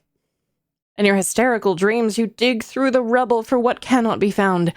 A fire breathes down your neck. The clock does not move. I love Meredith Grant's writing. Oh my God. She's an incredible writer, which is why this like is so like angering. Like the whole narrative is just like, oh my God, why did you say that? But like it's because she is so flawed and relatable, and it's so good. Ugh. You can't go on this way any longer. Not even for one day. It has to end. Oh God. It has to end. Yeah, fuck this guy. Hey, Konos. Adam. Oh, there's a heart meter? There's a heart meter? You think about what Lily said about the sadness coming out of you one way or another. Maybe this will all come out like vomit, but at least you won't be sick anymore. You think about watching TV with Timothy. He didn't hassle you. He was trying to be nice. He doesn't know how sad you are. Neither does Mom. They wouldn't want you to be so sad. Hey. Hey. Adam's tone matches yours, a spent and whispered greeting. Sleep okay? No, pretty bad. Adam exhales. He seems almost relieved even in his sympathy. Oh, sweetie. It's good to hear your voice. You listen for a long time to Adam's breathing. There is a perceptible note of fear that, whether atypical or not, you've never heard before. Do you want to talk later when you've had some sleep? No, it's okay. I'll talk now. You never want to talk later again. To have the weight of Adam's expectations hanging over your day, the countdown to your next misstep. Oh, and yes, I did save. It auto-saves. I might be covering part of that, but it does auto-save, and it did auto-save right before the scene, so we're good. We're good. You hear the fear in your own breath now, too. It's as if you're on the ground staring at the peak of a perfectly vertical mountain, not a foothold in sight. You wait. Paralyzed. You're very special to me, Mara. You don't feel special. You feel like nothing. You disgust yourself with how little you are. Amidst your disgust, a resentment for Adam emerges. He has made you. into nothing. I know we both said some hurtful things. Adam pauses as if waiting for a response. Do we want to let him talk himself out and just spiral from us not saying anything? Or do we want to go in with this singer right off the bat? I've come back just in time for Mara to dump his ass. His writing is a mirror that shows the ugly truth of people. Though it's hard to look at the mirror, still tells you worthy of love. Exactly. Let him spiral. Let him spiral. Let him show his true colors. Spiral. Okay, we're going to let him spiral. Say nothing. When, using all your strength, you don't reply, Adam continues. I just don't want us to forget that we love each other. That's what's most important, right, sweetie? A foothold appears. A yes or no question that's entirely up to you. You've rarely grasped such an invitation from Adam, such a profound opportunity. You may never see one again. Your heart is pounding. This is it. Your voice is making him even creepier. Keep up the great work. Thank you. That's what I'm doing. That's what I'm here for. Are you there? Yeah. Mara, we love each other. Right? Adam's breath grows more uncertain. He seems to have grasped what he's done. But you've tried to break up with him before. He's always succeeded at talking you back down. You can't go back down this time. That last glimmer of your former self, your self before Adam, knows the truth. You don't want to be with him. You can't be with him anymore. I've been thinking about it. Thinking about what? About, like, this relationship and, I'm not sure I love you anymore. How is that possible? You told me you loved me just yesterday. How can you not love me today? Mara, please answer me. I don't know. Okay, I do love you, but I don't know. I'm going to say I don't know. I don't want to say that. I don't know. Something is different. I don't know what it is. Something changed. Is it because we haven't seen each other in so long? I know the distance can be hard on you. That must be it. You're forgetting what it's like when we're together. It's always so good when we're together. I can take a few days off from work next month. You can come here next month. Oh, God. Or we could go somewhere. I don't know. It'll just be you and me 3 weeks from now. That'll go by like nothing. 3 weeks. No. No. No. No more of this. No more. It's too late for that. It's too late. That wouldn't help anymore. So you don't want to see me. You just want to do this over the phone. Yes. I'm not trying to do anything. Clearly you are. You're trying to break up with me. All right, Adam has a point there. Would it really be easier if I did it in person? I think you'd feel differently in person. You wouldn't want to do this if you could see me. Then maybe it's better this way. So you admit you're doing this in a cowardly way. I didn't. Do you admit it or not? Yes, I'm a coward or no? Yes, you are. Hang up. Yes, you are, girl. Hang up. Bye forever. Block. Yes. Yeah. Yes, I'm a coward. I know I am, but I'm trying to be brave. And your first act of bravery is destroying our future. I'm not destroying our future. I want what's best for both of us. How can you want what's best for me? You're breaking up with me. You should find someone better. I want you to be happy. Ooh. I don't want him to be happy personally.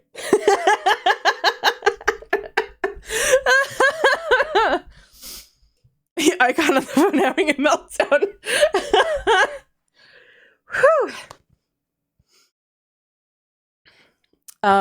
Man. I want you to be happy. Say the latter. Yeah, I'm gonna be the bigger fucking person, bitch. I want you to be happy. Well, this is a genius way to go about that. Please don't be sarcastic. My sarcasm is all you've left me with. How can I possibly be happy after that? I don't know if I can even be happy if we decided to stay together. You've really blown it, Mara. I've gone about this wrong, bud, or it won't be as bad as you say. I think it won't be as bad as you say, personally. Yeah, fuck this guy.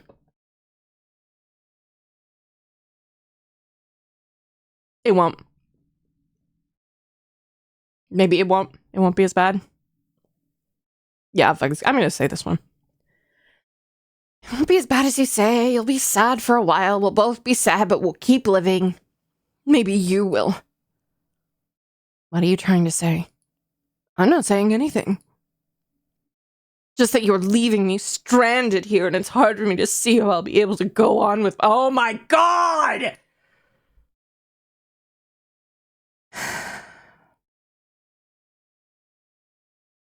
Is this some kind of threat? Because I don't appreciate it. Piercing gasp comes through your phone speaker. You realize Adam is crying. No, he's crying. Die. I'm just telling you how I feel. Well, I don't appreciate it. You don't have to appreciate it, Mara. Hear Adam shout, Jesus, into an empty room while holding his phone away from his face. And I don't appreciate you mocking me either. Adam continues to weep for a long time. You resist the urge to say anything more. You just listen and wait. Somehow, for now, his heightened level of anguish is not inspiring sympathy. Fuck yeah, just let's fucking suffer, bitch! Oh, I hate this guy so much. At this point, you convince Adam to hang up so you can take care of your basic needs. You brush your teeth, empty your bladder, and shovel a late breakfast's worth of cereal into your face. Hey kids, this is a real tactic. It's bullshit. Hang up. It's over! It's over! Fuck yes, we're free, bitch! You should call Lily immediately and say, no, delay going back to school. We're having a party. I'm breaking up with this fucker. It is now close to noon. At this rate, you may not make it back to the city for your 2 p.m. class. You can email your paper. Shit, phone's almost dead.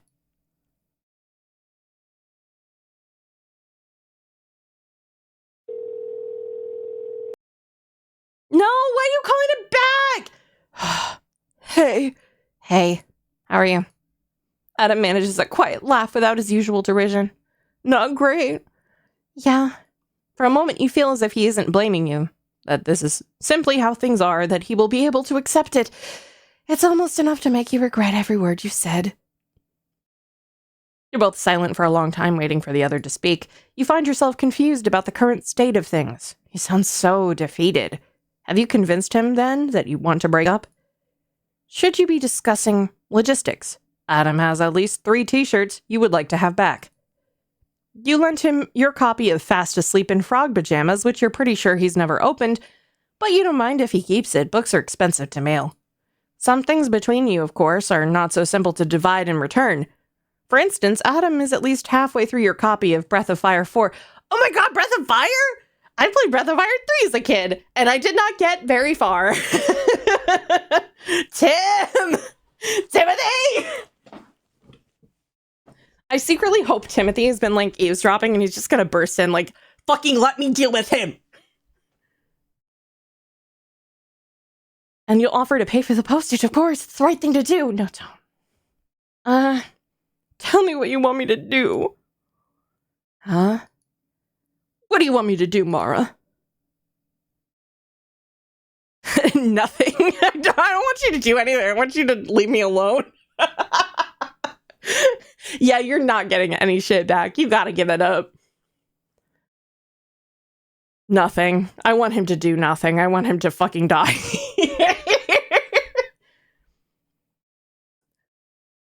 Or give him space. Nothing. Okay, let's go. Nothing. I don't want you to do anything, Adam. There's nothing to do. Because what you've already decided... Yes! Yeah! How can that be possible? What do you mean? How can you just make up your mind like this? It doesn't make sense. You're asking how can I just make up my mind? How can your decision not involve me at all? Doesn't fully make sense to me either, but... Then you're not sure. I hate this guy. Can I just block him? You just said it doesn't fully make sense to you, so there's a part of you that still isn't sure it's the right decision.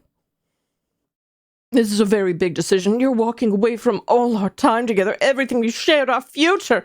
I know that. Mara, just tell me this. Please be honest with me. Please be honest with yourself. Can you do that? I know, shut up, I hate them. Yes, I can do that. Is there a part of you, any part at all, that still loves me? My question enters your chest, ricocheting through its softest places. What did you feel for Adam? What compelled you to pursue him? Because you did pursue him with everything you had.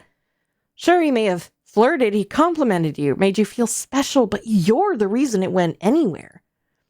What made you want to leave the watchful eye of your family to travel hundreds of miles to see him, knowing full well the commitment you were making?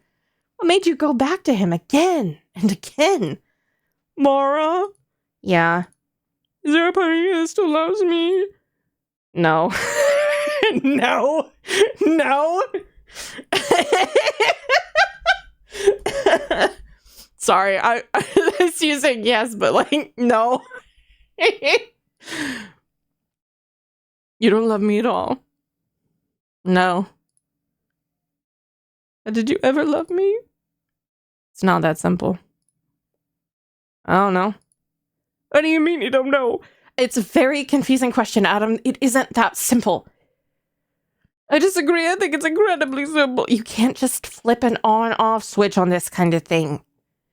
Laura, I think deep down you know the answer and you're not telling me. Is that so?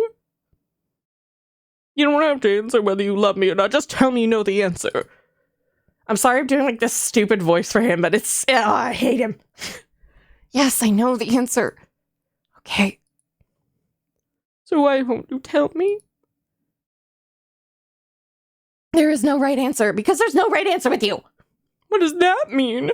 No matter what I tell you, you'll just start twisting my words and trying to convince me I'm wrong or that I mean something else. I'm not trying to do that. But you do it all the time. When have I done that? You've been doing it all through this call. What specifically did I say? Jesus, I don't have a word-for-word quote for you. Try to remember. I really want to know what you mean. Okay, well, like, at the beginning of this call, when I told you I didn't love you anymore, and you said that's impossible because I loved you yesterday. Uh-huh.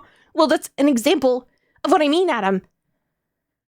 I can't believe I'm still explaining this to you. I already told you I don't love you anymore. You have to mute. I'll be back later. I'm sorry. I'm so sorry. I know. It's cringe. I know. It's so hard. Oh, we got an ad coming in a few seconds. Isn't that information for you? Can't you just believe what I'm saying? You just said it's not as simple. This is what I'm talking about.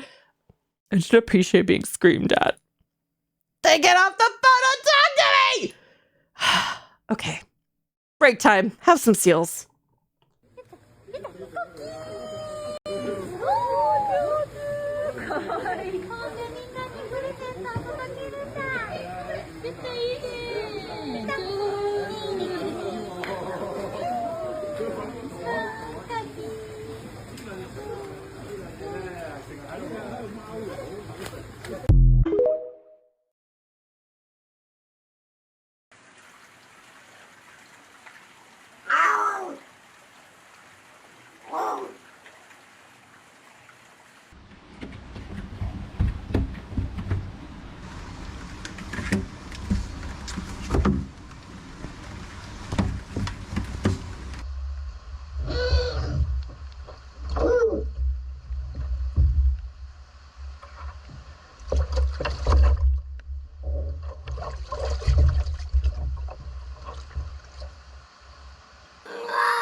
I'm back. Just waiting on the ads to end. Whatever about this? Healing seals. Seals heal everything is the thing. That's my personal philosophy. Is that seals heal everything. I'm just gonna enjoy it for a couple seconds longer. Just got off work. What have I missed? Drama, Rhino. We're breaking up with a terrible boyfriend, and he's awful about it. Humans adapted to live in the ocean. We would absolutely have seals as pets. I know. They love to be pet. They love to be petted. It's so cute. Ugh. Yeah, finally, right? Anyway, he's being terrible, so I'm enjoying the seals. Seals are great, but I love otters so much. Otters are so cute. I agree. I love them a lot. Seals are just my favorite, personally. So as somebody who like saves all these fucking videos, I was like, I'm just gonna put them on my stream just so people have something to look at, you know? Like if they subscribe to me, then they don't have to look at the ads. They can look at cute seals instead of AI ads that I keep getting every time I go on somebody's channel that I'm not subscribed to. Anyway, during ads, I was grabbing laundry and my foot hit something weird. My cat pulled the quilts off the bed and it's curled up on the floor wrapped in it. Oh, that's so cute. Oh. See, that's healing. That's the kind of healing we need right now. It's the kind of healing Mara needs right now. Okay, I am switching back. Adorable. Speaking of adorable kitties, there's one at my door who is freaking out. It's fine. He's adorable and mischief. What's your kitty's name? I'd just like to know. Cute kitties. Cute kitties. Okay. Back to this mess. Also, Rhino, I need you to know that it was Mr. Rogers, watching a Mr. Rogers episode, that really sealed the deal. Mr. Rogers believes in us, so we can break up with this fucker. Ferrets are one of my favorite animals. Otters are just water ferrets. Agreed. I love ferrets. They don't love me, I think. Or at least the one that my sister had did not love me. She fucking hated me. She kept biting me. Rats, though. I love rats. I think they're really cute. I know that's not a very popular opinion, especially if you deal with like wild rats, but like I think they're really cute. All right. Ugh, this fucker. Did we get it now? Are we done? Yes, I get it. I understand. Can I say something? No. Just hang up. I understand, Amara. I get it. We're broken up, but right? You feel like this is a trap somehow, but what choice do you have, Matthias? No. Yes. Okay. Do you hear that? It's the cat throwing his entire body weight at my office door. I'm not gonna try and change your mind, but you know what I think? What? I think you've been picking up some new ideas at school. Yeah, that seems likely. It's school, after all. I'm talking about ideas that led us to this conversation, ideas that are changing how you see this relationship. You hadn't considered it before. You can't deny the possibility. New ideas have influenced your actions in the past. Despite the crudeness of Adam's question, you start to consider what the answer could be. You owe me an explanation. What do you know now that you didn't before? This is my last question, Mara. I'll leave you alone if you just tell me. What information led you to this decision? The city, movies, anarchism, music, sex, or drugs. Or people? You better not let your mind wander. Okay. I was like, if I say the name of like my high school friend who is a guy, is he gonna freak the fuck out? The Phoenix are, take that! Oh no. Oh my god. Can't have this girl be in. No, absolutely not. Should we say anarchism? Anarchism! You know, I've been reading about anarchism and thinking about visions for the future ways of living, and ha ha. What? Oh, just going to college and adopting some radical politics. You asked me, Adam. Fine, explain anarchism to me in your own words. Oh no, you realize too late this was a trap. No matter what you say, you're going to sound ignorant, and Adam is going to sneer at you. At your intelligence, your logic, your whole case for leaving. Never mind, I don't want to. Oh no! We took a te woke toi. Te woke left. To the woke left. I love that fucking video so much. Sorry. Okay. Maybe this isn't a matter of what. Maybe I should be asking who. Huh? Someone has been influencing you. I don't know if it's a friend or a family member or something else, but it's obvious. That's not fair. I already answered you as best I could. Did you? I'm still as confused. I don't think you tried. This isn't fair. You said that was the last question. Please, Adam. And answer me honestly. Whose ideas have changed your mind? Where's Kropotkin? Kropotkin. My boss. What about Grandma B? Do you want to really go? You want to really blame Grandma B? Mara Whitefish. They're my ideas. I think that's a good option. I think he's gonna hate it, but I think I'm gonna go with my own information. I came to this decision myself. Bullshit, you don't change your mind in a vacuum. I don't know, maybe I do. I'm getting older. I'm a different person than when we met. If this is how you act, you're a worse person, a more cruel person. The Mara I once met would never be so good. She was 17! Adam, if that's what you think, then fine. You can blame me for changing my mind. You can blame me for everything. I got a heart bag! So you admit it's your fault. If that's what it takes, then yes. What it takes to what? Get me off the phone to get rid of me? Yes! I'm so tired of dealing with you, dude. Right now, I want to get off the phone. Yes! You feel the chill from your voice that hangs in the air. No one should have to say such a thing, not to someone so close. How can you ever treat Adam like a stranger? You know his touch. You've woken up in his arms in the scent of his bed. Oh, Mara, you're hurting yourself. That's not the same as getting rid of you. You really imagine never seeing each other again? No, it's very difficult to imagine. Adam sighs as if satisfied to coax this out of you. I'm just going to have to see it. Even as you say it, you can't be certain there is anything else you've never seen beyond the horizon of you and Adam. But if your present misery is the best you can reasonably hope for, if your best words have already been written, then there is nothing left for you. You can only hope unreasonably to continue. There has to be more. All right.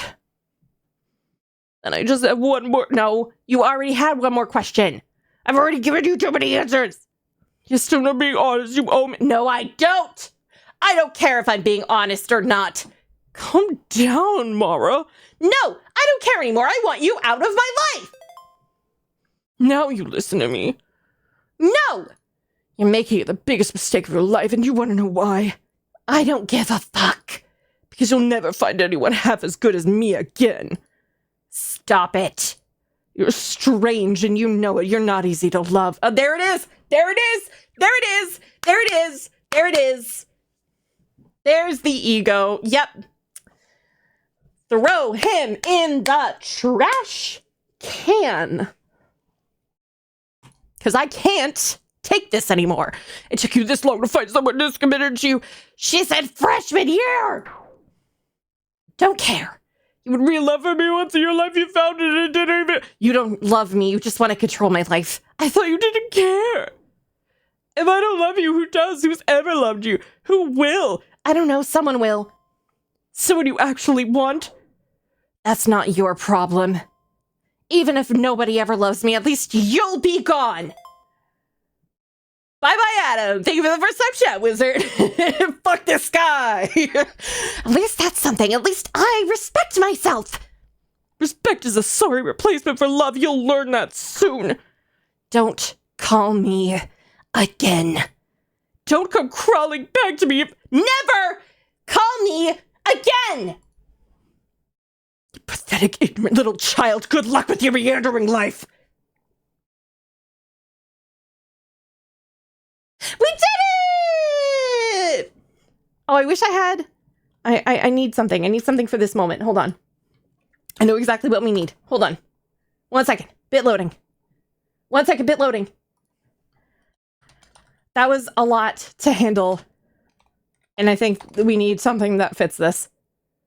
Yeah. Yay!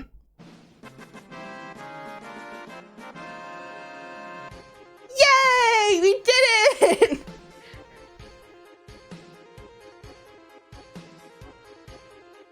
Yay!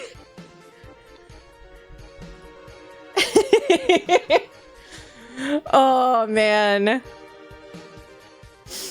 Oh, this guy sucks so bad, dude. Oh, I have to get my... Okay, thank you. I made the point. I did the bit. Okay. Have fun running your MAGA podcast and no one will listen to 20 years from now. Ooh. I bet he loses all of his money in crypto. Beta Vash, I would love to know another way it goes. I would love to know if you know. Oh, man. Fuck this guy. Ugh, I'm glad he's out, though. I'm sure we won't ever have to deal with him again, and he's not going to drunk call us or keep calling us relentlessly for, like, the rest of the game. I'll be interning the Joe Rogan podcast. That hasn't started yet. It's only 2003. It goes poorly. You slam the phone on the floor and break it. Oh! I mean, that would be nice for some things, but then I'd have to deal with that and the repercussions of it.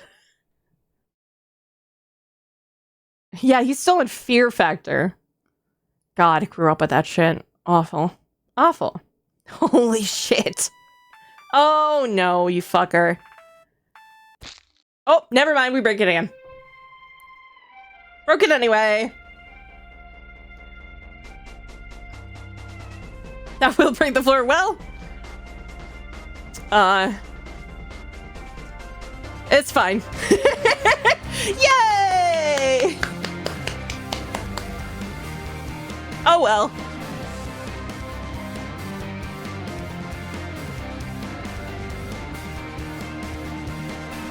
This jam. Fuck. Yes, we did it. He is no more for us. Thank fuck.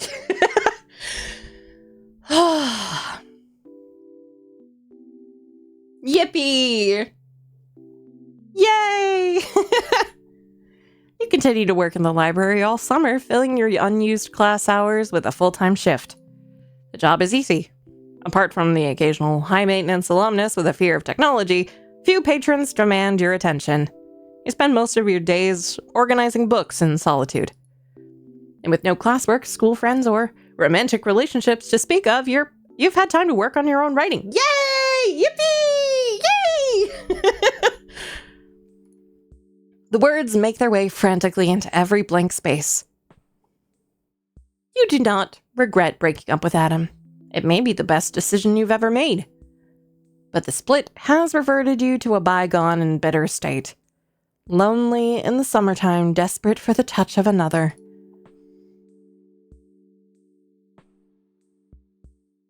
Oh, it's Theo. Hey, Mara.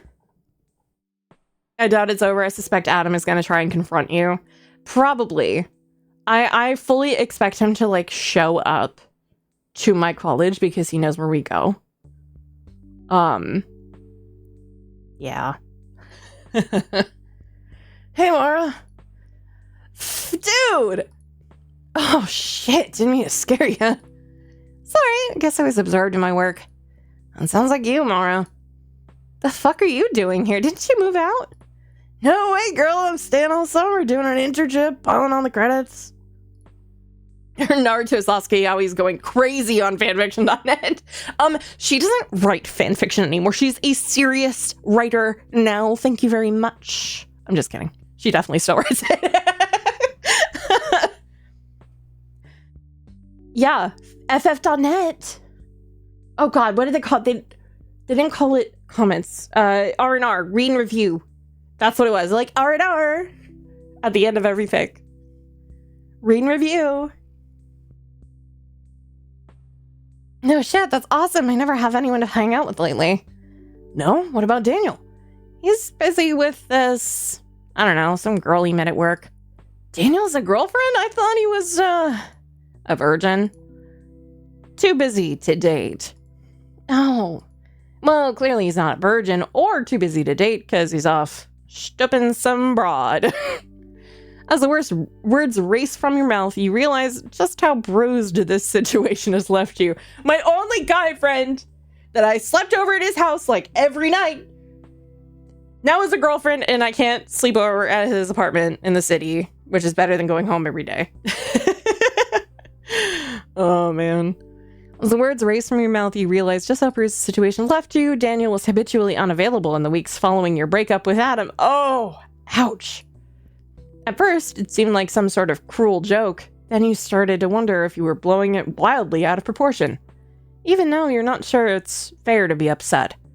You've done your best, which isn't great, to meet Daniel's apparent indifference with your own. Well, you and me should hang out. Sure, man, I'd love that. What are you doing after work?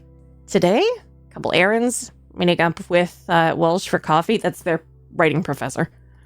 Cool. Otherwise, I've been trying to walk around in the afternoons just to jog my brain.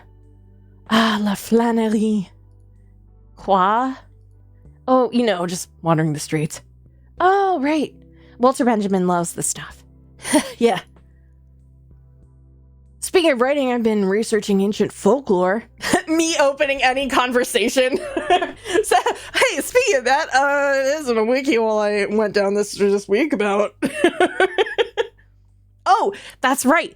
That reminds me. I wanted to introduce a new redeem. Let me run this by you guys, right? A new redeem in the chat for AO3 tags of the day. And we just generate an AO3 tag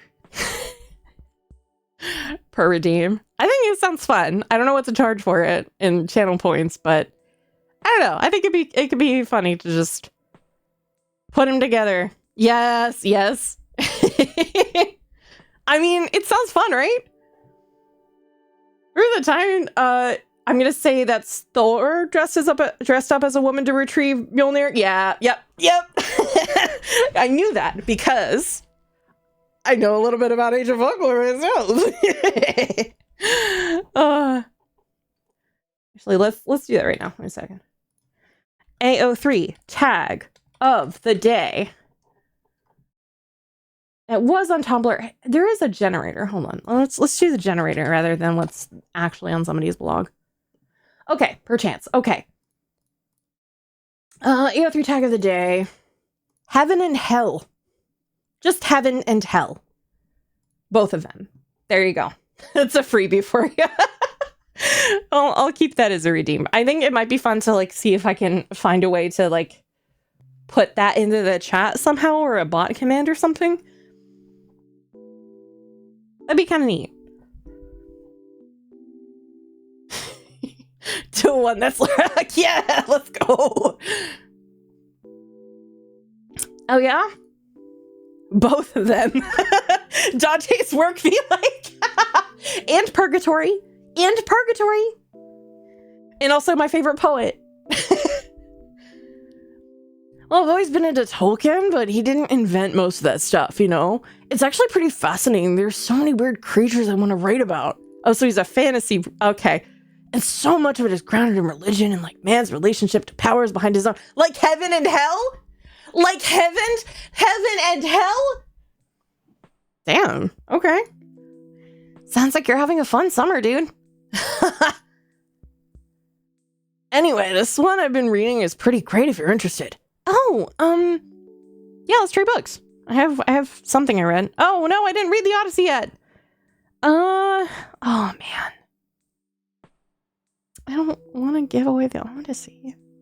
Sure, here, trade. Flop.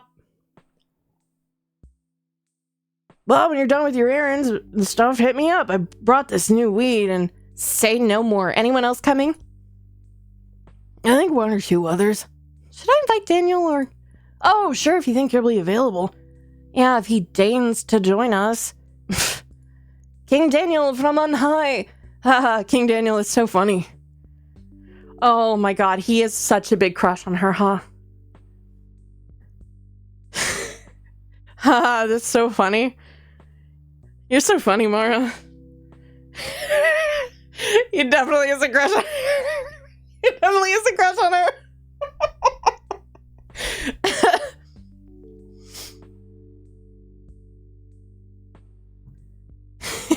He's an open book. Wait. Jesus. Why are you so obnoxious around Thea? You're not. He's into it. It's because you know you can get away with it. Why does it feel so safe to run your mouth with him without shame, as if undressing in front of a pit? I don't know. Is there a world where you didn't have to feel that way about Theo, a generous, open-minded person who knows how to have a good time? He isn't even bad looking, really. You don't know what the reason is. Your instincts are just lousy. Oh no, don't pet zone him. That's worse than friend zoning. Oh, I have expected him around the corner and go, yes, and fist pump. Oh, he totally did off screen. Yes, totally, he did. He did. No. Oh no, for fuck's sake, the only reason you're having these thoughts is because of how hard up for attention you are. You need someone to read your writing, to go everywhere with you, to hold you in the summertime. Really? In the heat? The fucking summertime! You haven't even seen the ocean in nearly 2 years! Fuck! Oh, I have a text. Or I have to text? Maybe both. I decide to text Daniel now. Given his recent track record of not seeing your texts until it's too late, this should give him no excuse. Hanging tonight, Theo, and maybe others?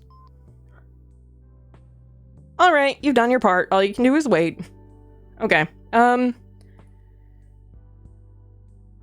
let's see, we have a dictionary of gods, goddesses, devils, and demons. I mean, we did roll AO3 tag of the day, Heaven and Hell. I'm gonna read it.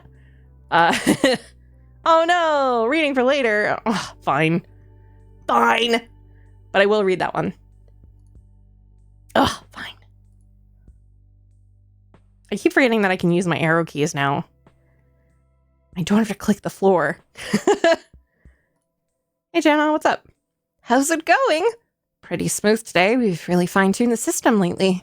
I know, it's amazing what you can get done when there's no one around. Yeah. I'm about to go, actually. I'm meeting Walsh at the diner. How nice, just a social call. Something like that. I wanted her feedback on a thing I wrote. You're on a roll lately, huh? I see you in the lab after hours all the time. Yeah, well, I'm following a spark. Right, gotta strike when the iron's hot. Red hot. Well, enjoy the afternoon. I'm gonna talk to Brittany, too. So you're with us all summer, Mara? Yup. Gotta get paid, huh?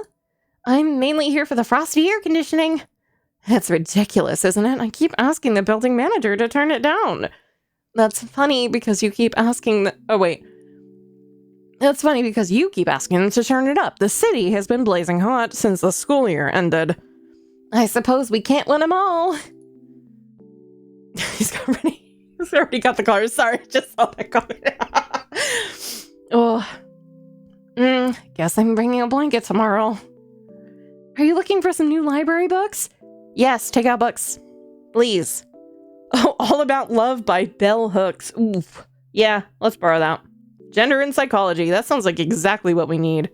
Yeah, can I get that with extra gender on the side a little bit? Just a little bit. A little bit of that. The UK right now? Oh, I'm so sorry. Hey, at least we have places with air conditioning. I know that that is a hot commodity in the UK. I've been there. I'm so sorry. You got the capitalization right. Exactly, right? I noticed that. Yeah, it's a hot commodity. Yeah, I know. I'm sorry. I'm making it worse.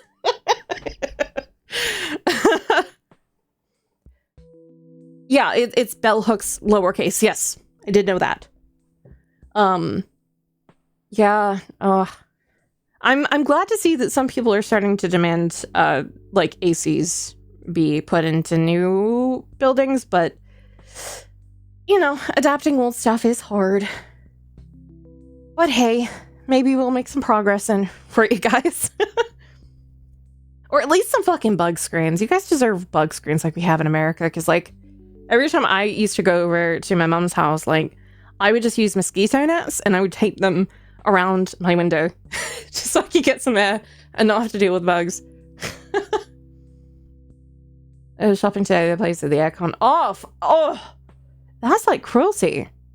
Like we would report that as like a violation of work conditions. Yeah. A foam insulation, right? That stuff is good. Keeps all the cold in. And the warm in. It's great. Let's see, free books. Nothing's catching your eye. Nothing in the lost and found. Oh, it's not the Welsh. The Welsh accent, that one is from my stepfather. And that one is a work in progress, I think. Still getting used to shop closing for it being too hot, yeah. Honestly, I'm glad they are, because it is dangerous to be out in this heat. Especially if you're ill or disabled or anything.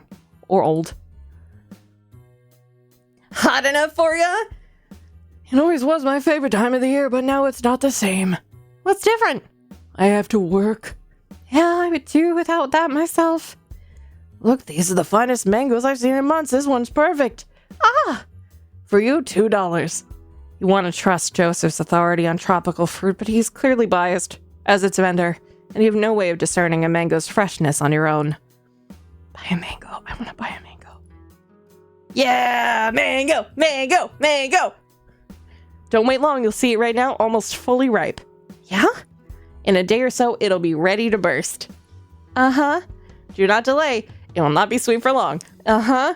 Do not let it go in its prime. Do not let this beauty spoil unravaged. Summer, what a time. Me on 2 different mouths that make me heat sensitive while the city I'm in is breaking heat records. I'm so sorry. Lurking and popped in to say it was cute to hear your accent popping out thinking that, I mean, all it takes is just thinking. If I think of my family even a little bit, it just comes out of me and just, I can't help it. Oh, that's right. I was supposed to meet the professor. Where is she? Oh wait, she's not in the... She's at the diner. She's at the diner. Mango smoothies are delicious. I love a good mango. We used to, like... Oh my god, what did we do? We took, like... I think it was like we froze a mango and then...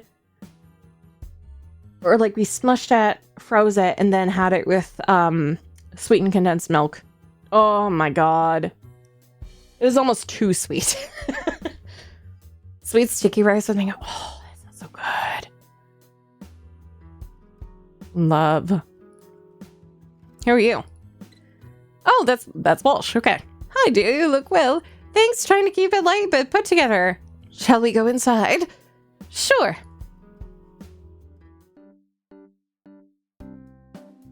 Nice to see you. Have you been enjoying your summer?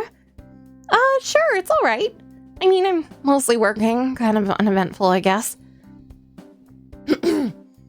I see. Perhaps that gives you time to reflect. Yeah, I was just talking to my friend about flânerie. Like walking around the city and taking it in and stuff. Sure. It's nice that there's a word for wasting time that doesn't make me feel bad. As long as the gears are turning, it's good. I've also got this reading coming up, so if I can finish the story in time.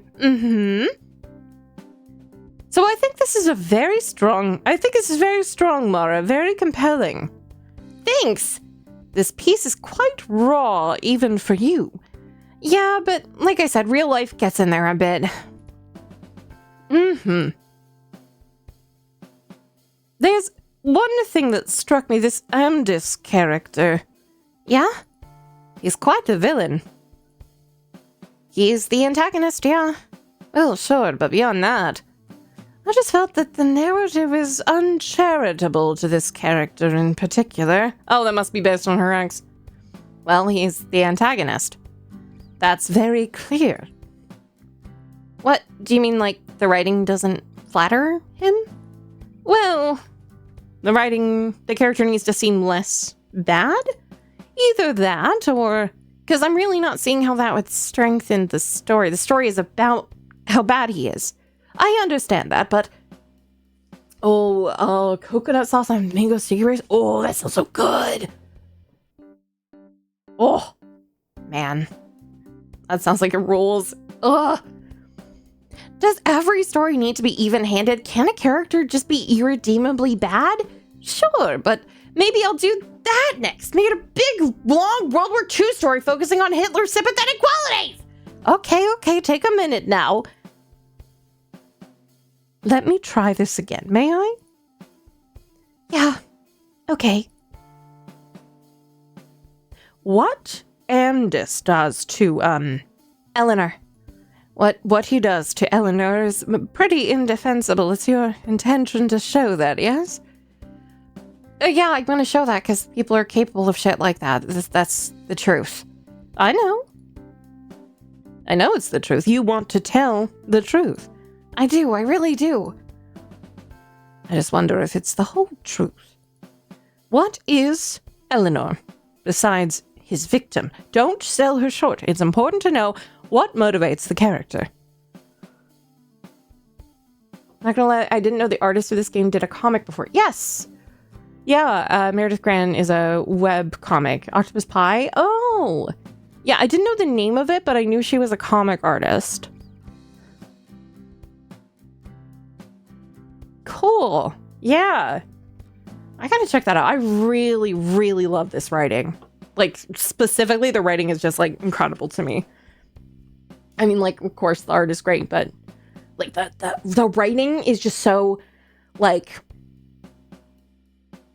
I don't want to say raw because she just said it, but, like, it gets at the heart of how you actually think. And then the dialogue that goes on between, like, a bad thought that you have or a bad action and then the thought about, what the fuck did I say that for? I read most of it years ago, so I forgot most of it. Recall it being really good. Yeah. Holy shit, I used to read that comic. Yeah! Meredith Gran. Great stuff. Great stuff. Very good book, web comic. It's very, very little in the way of abstraction or pretense. Yeah. Grounded material that gives the plot some teeth. Yeah. No wonder I like the art. Yeah, exactly. You've seen it before. I probably have seen it in passing, but I didn't read a whole lot of webcomics. I read like a handful. She once had a reason to love him. No, she didn't. No, she was trying to escape right from the beginning. Because he was deceptive. He exploited her curiosity. By the time she ventured past the castle door, it was too late. She was in a labyrinth. She never wanted to be there, not even for a minute. She just couldn't find the way out. Let's take a walk. Me seeing an 18-year-old after a breakup. Well, so Jacob Geller covered this game. Oh, okay, cool. I actually didn't know that he covered this game. She occasionally writes a new chapter about the characters in their 30s, but it properly ended like 10 years ago. That's cool. I like that. Little follow-ups on the character of your like original webcomic. That's neat. You feel any better? Yeah, sorry. Mara, I'm not objectively right about things, and I'm certainly not your teacher anymore. There's room in this world for whatever you want to express. It doesn't need my seal of approval. Seal mentioned! Seal of approval. No, your opinion is important to me. Oh, and you're absolutely right. The story sucks. I definitely won't be reading it tomorrow. I think I'll just delete it. Aww. Okay, slow down. This is a draft, Mara. Right? This is a draft. For Walsh's recommendations. Oh, think of what you've written as the base of an expanding vessel like a bucket. Or an apple? Sure. Any new perspective you form, whether knowledge or experience, will help to fill it up. Great, I better get started. You don't have to fill it all at once. Focus on work on it a little at a time.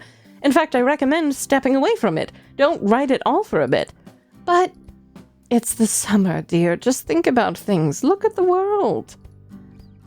But I can't stop writing. Even when I'm not writing, I'm writing. By all means, let your thoughts simmer, but epiphanies aren't found on the desk. Stop being such a college student. Yeah. Okay. I'll let you go. Thank you, Mrs. Walsh. Just call me Jem now. You know, like Scout's big brother. Oh, Mara, if you... Scout's big brother? Scout and Jem? I'm not getting the reference, but I'm sure it's very cute.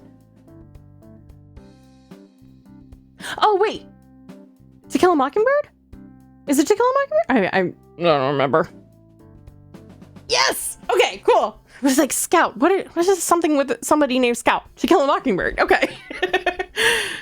Oh, Mara, if you'd like some more perspective on city life, I have a book recommendation. Sure. Are you familiar with Langston Hughes? Oh, fuck yeah, Langston Hughes. Let's go.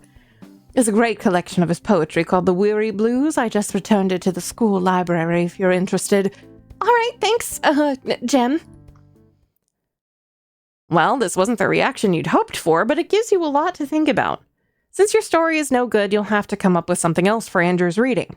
At least, it's not till tomorrow. Cool. Anything else? What's the name of that book? Oh, Weary Blues. Okay, good. Alright, sure. Let me look. New visions. Oh my god, hi! Hi, On! Thank you for the raid! How you doing? How was your stream? What were you playing? Well, come on in, raiders! What are you, a single tomato? It is a mango. I got it from the street vendor. He's great. I look at this. The mango is still quite firm. You suspect it may not be perfectly ripe. I was doing dev on my own game, actually. Hell yeah! Get it, girl? Love some indie dev work. Did you have a good stream? Productive? I guess it's like body doubling, but just like on a stream when you're doing work. I don't know. I'm like, I feel like that would make me very self-conscious in a way that would be a detriment to my work personally. But I take things like as a musician, my process is a little different. I'm not sure if I could share that. I'm sure it's different for everybody. He was good. Put the camera directors into 5 levels. Ooh, okay. Getting all professional. So you see what I mean? You just, yeah, exactly. Because you don't need to see every single part of every level. Yeah, that's so cool. Those are my books. These are my knowledges.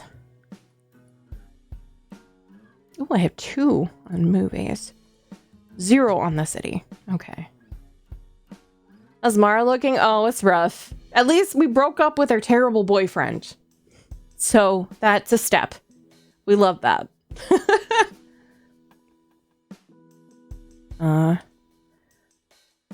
These guys. What do you want? What do these guys want? Nothing good this week. There's more to read than just sports memoirs, you know. That's not all I read. Hey, no need to be embarrassed. There was a whole summer I read nothing but computer game novelizations I found in a box behind a grocery store. Thanks.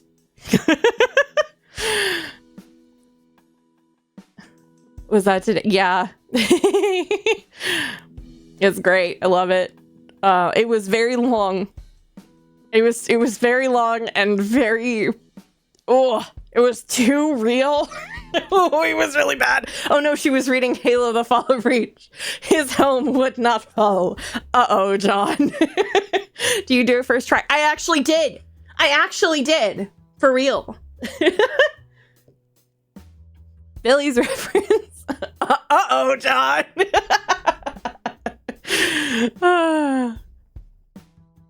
I love that little peek at the title of the book, The Fall of Reach.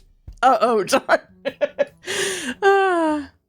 She was reading Star Wars Shadows of the Empire / Project A. Hey, my friend read that. I was in high school. We were talking about it. He must be good for sales, eh? Where'd you get that idea? More people on the street, more sunlight to read by? Not that I've ever noticed. Oh. You know what the heat's good for? Getting sweaty fingerprints all over my stock. You looking to trade or what?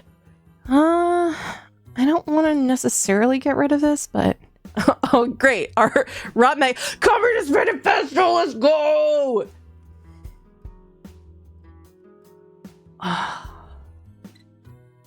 Oh. Maybe I'll come back and trade for this, because we gotta get this. We were just joking about it. We need to get the Communist Manifesto. I actually had to read it in school, believe it or not.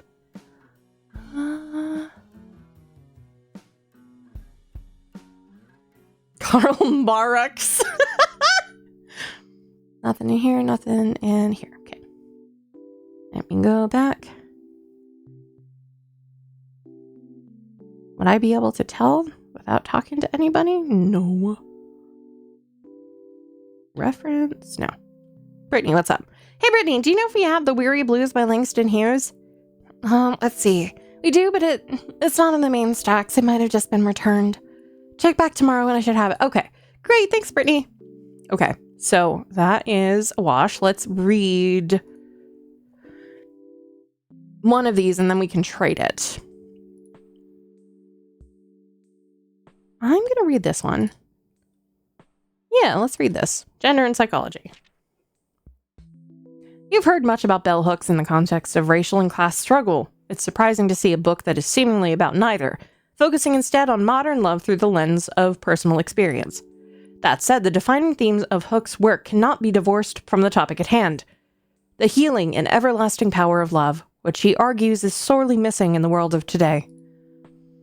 Can't you go through the returns since you work there? I guess, but maybe it's it has to be cataloged or checked in first and then we can't do it when we're off the clock. I don't know. Adam would say some shit like, Mar, the woke is getting to you. Yeah.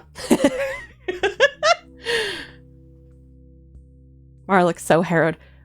Were they open to the ideas? Yes. Yeah, we were open to the ideas. I think we had to get something sent home, though, and signed saying that, hey, we're reading something about communism, but we're not saying it's good.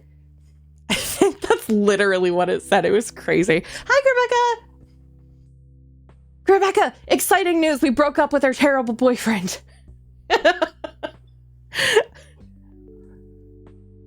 She outlines our dilemma as a spiritual lack, a cynicism born from hurt and social conditioning where clarity must be found. We as a people must return to love if we have any prayer of justice of eternity.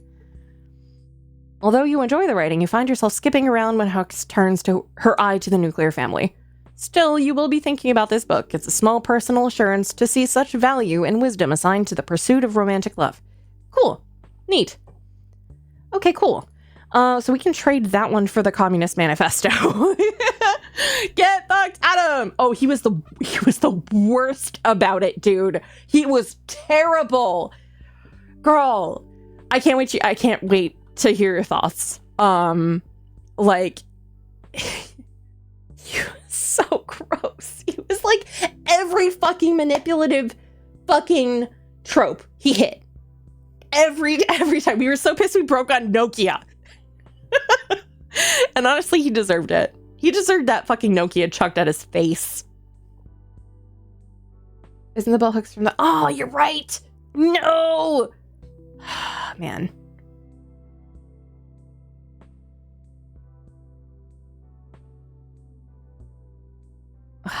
Yeah, it was the worst. Oh man, then I can't get the Communist Manifesto. Maybe it'll be there tomorrow because the Rot magazine is still there. I'm gonna hope. Okay. I need to write.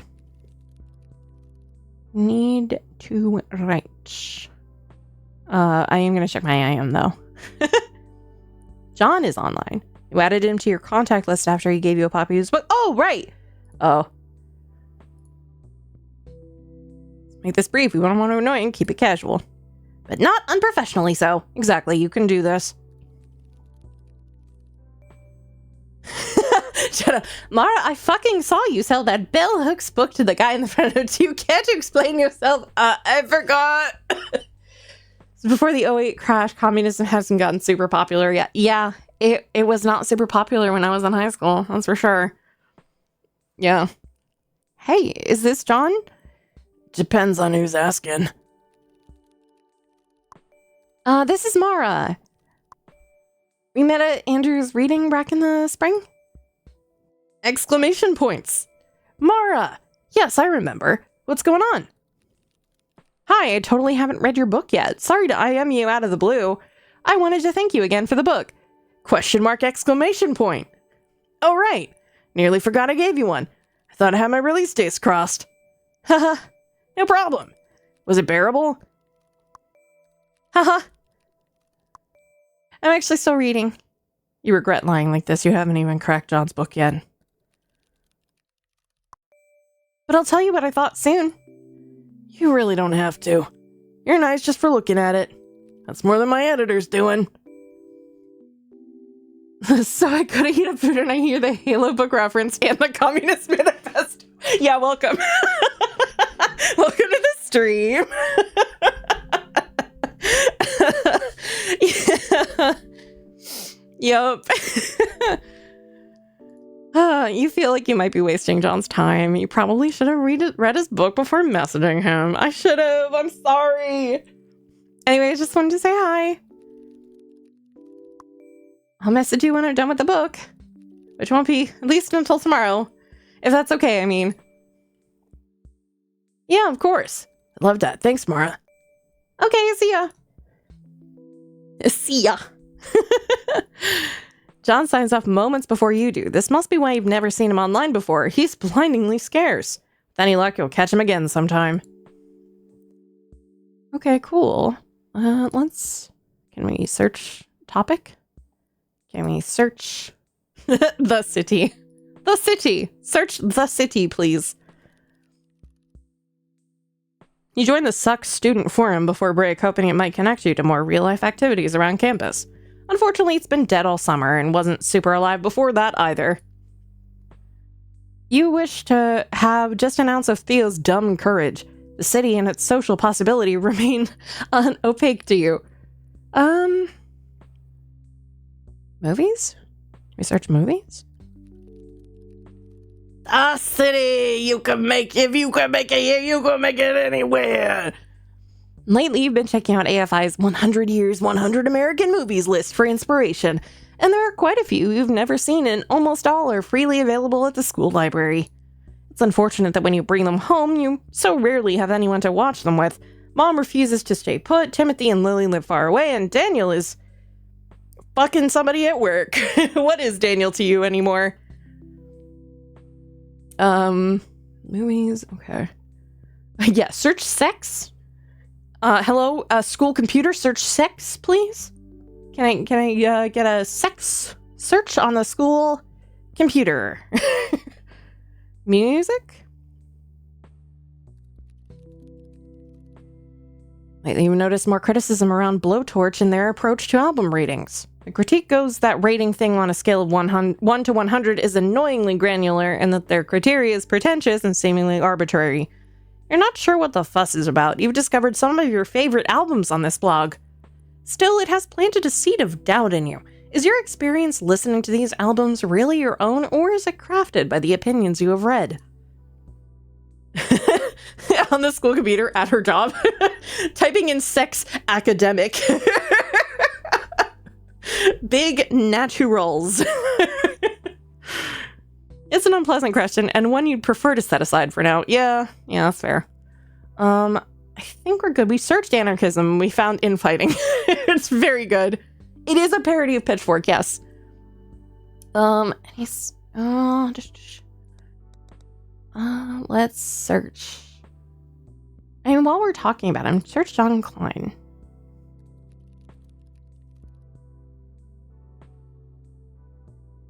Logging into math is fun to play games. Flash games in school, yeah! John Klein has updated his website with the sometimes hazy dates and locations of his upcoming book tour. It seems he will be very busy this year. You are envious of his success. It's one thing to be known online. To draw a real-world crowd is beyond your comprehension. Mood! Of course, given what he's written, John deserves all of this. It gives you hope that someone so talented has found their audience. I don't know why I slipped into my British accent for one word. It was crazy. How's your adult gay bestie doing? Oh, you know what? Yeah, let's look up Lily. Yeah, just search all of my friends. Lily would find it hilarious that you'd even try this. She has no interest in adding to the greater sum of the online world.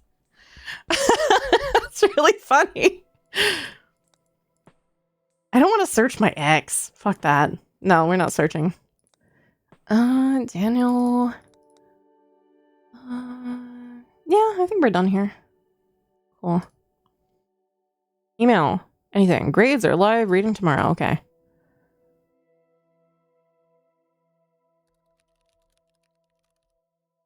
No, we didn't do a paper because we were breaking up with our boyfriend. Yeah, unfortunately, since you never submitted that essay on universal desire, your grade in Walsh's class took a hit.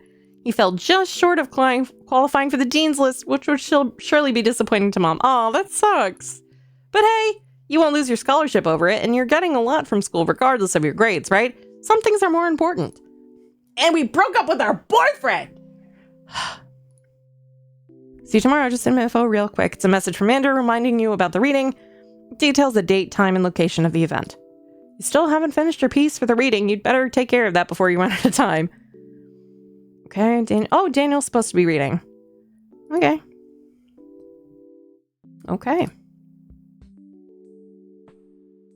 I guess I gotta write something. Adult gay besties and clicking Lily is giving birth 3 foreshadowing. Right? I can hope that they're gonna discover. Let's see. Oh yeah, I did that one. I did not do that one. All right.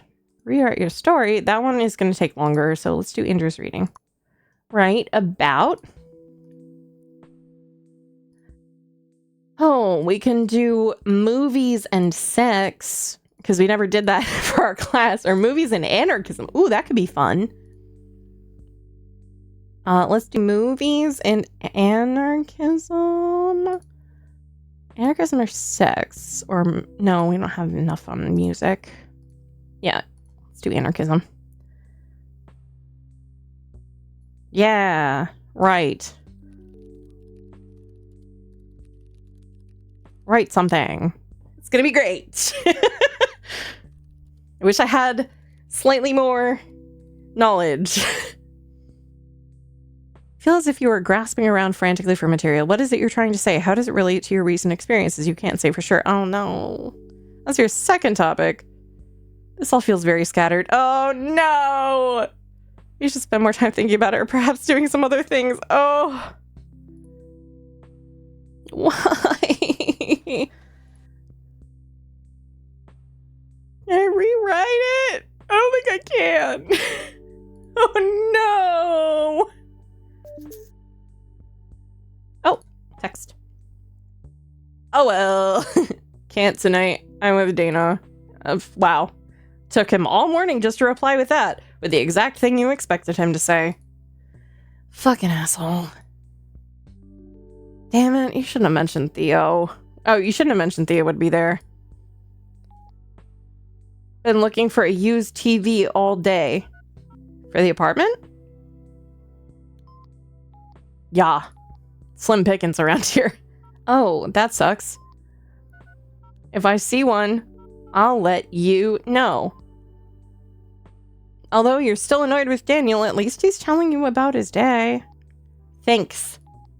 I do want to hang soon. I miss you. Oh, I miss you too. Daniel and his roommates really do deserve a TV set. They've been watching that tiny laptop screen for too long. I've been there, though. That's real. Well, you've still got some afternoon left. How can you spend this time? I don't think I can read more than one a day. Yeah, I can't read more than one a day. Damn.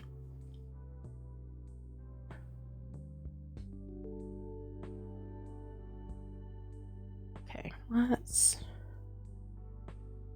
Nothing here. Still. Nope. Nada.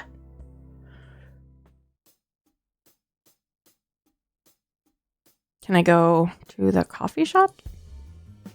Nope.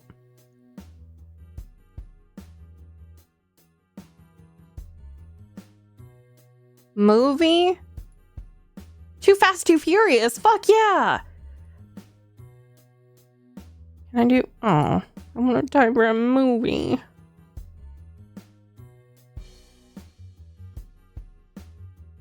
Get the Communist Manifesto? I could try. Yeah, let's try it. I have at least one book that I can trade for it.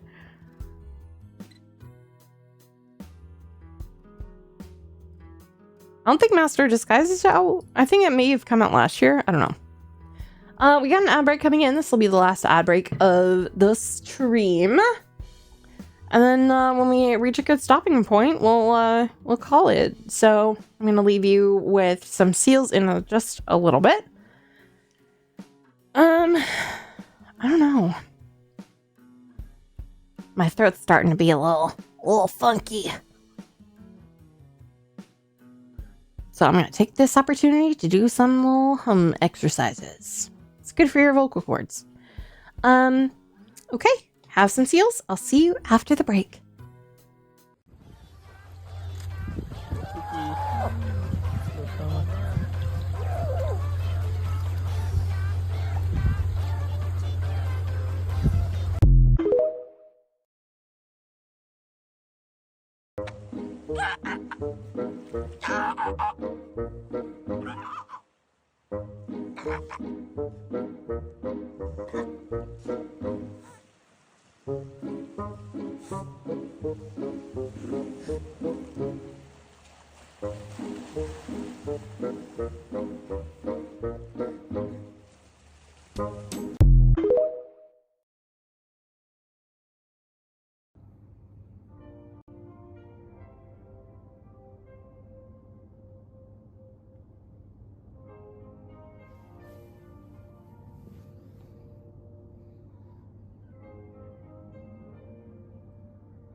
Todo.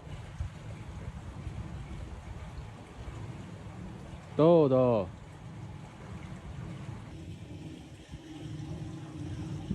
Todo，你说了好多呀，豆豆。嗯。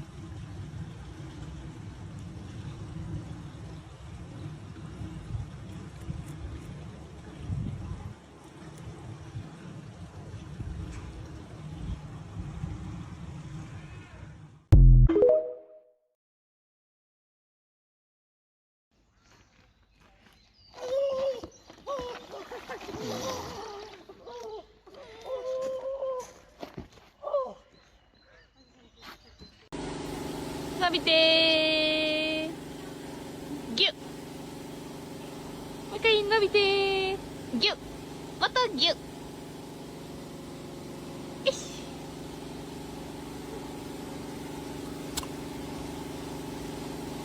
チュー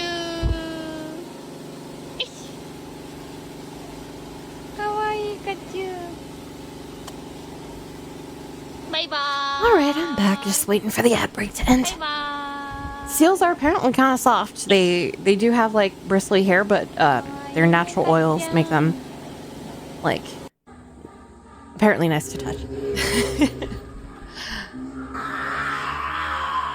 Hey, welcome back, everybody. Hopefully you're all back. I want to pet them so bad. Actually, I have to go home for something. For a family event. And I really want to buy one of the like touch seal experience. I don't know if I actually get to touch them, but at least I get to pose for a picture with a seal. And I want to do it so bad. I want to do that. It's at Hershey Park. I'm like, gimme. I want it. I know, I gotta buy 2 tickets to Hershey Park, and then I gotta buy the experience, and it's like, oh. But I might do it anyway, because I really want to touch a seal. I really want to have, like, a seal kiss my cheek. It would be so cute. Okay.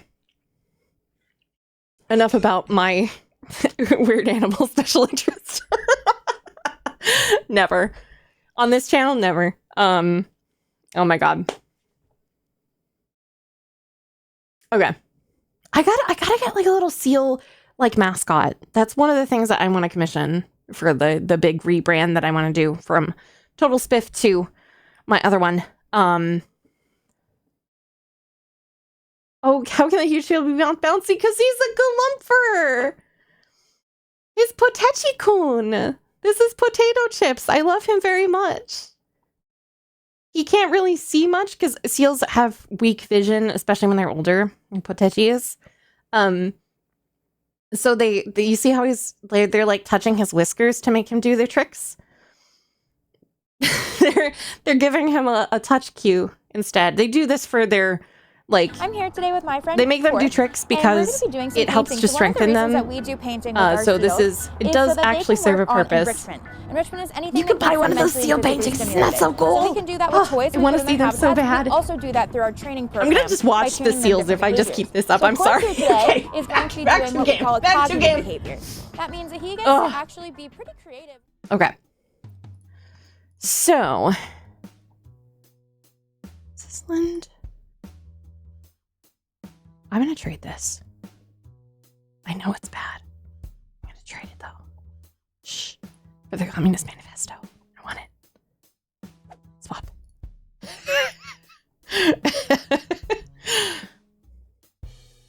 Better than all of the AIR yes, it is. And I mean, I could draw something in MS Paint as the worst drawer in the entire world. I am. And it would be better. So anything that I have drawn is better than that. Do I want a papaya dog? Can I get a papaya dog?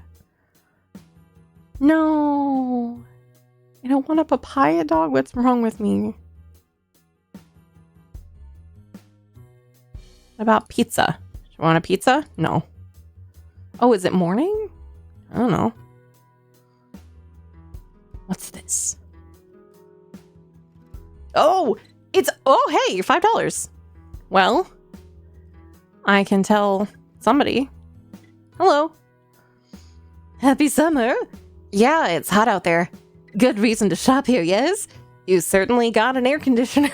Do you have any cheap stuff right now? Sorry, no chip, no food. Cheap, not expensive. Oh. So silly. I'm thinking you want chip. No, but I know I look like the type. We have many things under $10, still very valuable. You go look. You go look. Maybe she does not understand. You go look. Tell me what you like. Anything at all. All right. Anything but chips, right? You don't want chip then? No, never mind. Okay, so nothing else to click on besides Davy. Coats. Ray Vintage evening wear. Ooh. Good to know. If we need formal clothes, we can come here. Maybe she's European. Yes, she's European. $5 for television. Yes, hello. Nice TV. Yes, you like? Yes, I do. For you, $5. Well, the price tag also says $5, but that works for me. Very good. You have car? No. It's very heavy. No carry. I can try. I don't even have to take it very far. The shopkeeper groans mildly from the back of her throat. She clearly hasn't dealt with a customer of your grit and determination. Okay, you try. It's heavy. Oh, yeah, okay. No wonder it's only $5. You never lift TV? I have, but you've lifted a computer monitor more than once while rearranging your desk. You just assumed a TV would weigh about the same. Do you have something I can roll it with? Like a cart, like that one right there. Wheels? Oh, yes. You take, bring back. Of course. No keep. I won't keep it, I promise. Swear to God. To God, I do swear. Very good. Someone help you put inside? There's always someone home at Daniel's. You reason at least one person will be around and eager to help the TV upstairs. They'll be watching it after all. Yep, all set. All right, you can take no. The shopkeeper doesn't seem entirely convinced. This skepticism feels despairingly familiar lately, and you're determined to prove her wrong. So it is really heavy, though. This seems fine. You sure you want to do this? You could come back tomorrow. Bring men. I don't need a man to do... Oh, shit. Okay, good luck. Don't die. Yes, haha. Ah, shit. Okay, hold on. Before it gets hit by car. Hey, fuck you too! Russian language, not something. Yes, of course. We just still pull out the vaguely non-distinct accent. It's definitely not for anything in particular. TV rolls away. Game has been saved, right? Yeah, this is when these things were so heavy. Okay. Okay. Whoa. Uh-oh. Whoa. Oh, this is, threatening. Why is there a harpsichord playing at me threateningly? Does this require a harpsichord? I don't like it. I feel like a clown is gonna pop out. It took a substantial amount of effort just to lift the TV set from its rolling cart. You thought you'd break your back hoisting it mere inches onto the entryway. In here, you're shielded from the sun, but the air is oppressively stale. There is no relief. You just have to do this. Hi, Emoji Girl, welcome on in! Threatening harpsichords are all the rage in the city. No, oh god. This seemed a lot more possible before you knew what it was. Holy shit. This thing is heavy. Maybe if you get under it more? Oh, she's trying. That seems to work if you could just take it slow. Uh-oh, uh-oh, uh-oh. What? Oh, Mara, I believe in you. Ma! Ma, there's a weird harpsichord up the stairs! Oh, fuck, oh no! Uh-oh. Can someone help me? Hello? Amidst your struggle, you weigh a long list of mistakes and predicaments, bracketing and eliminating them in order of severity. As faux pas and feats of emotional recklessness fade away, you're left with the crowning triumph of this moment. Oh, this is the most trouble you've been in. Definitely the most embarrassing, sure. Do you like Daniel? Is that what this is about? Why are we having a conundrum, a crisis on the stairs right now about this? Oh my god. Girl, not now! Girl! Pull it together, Mara! I know it's an embarrassing question, but we may not have another chance to get it straight. This may be our last conversation. Fuck, god damn it! There's no need to rage, let's just be honest. Do you like Daniel or not? Do we like Daniel or not? He's kind of an asshole. I will remind everyone. We did know him from high school.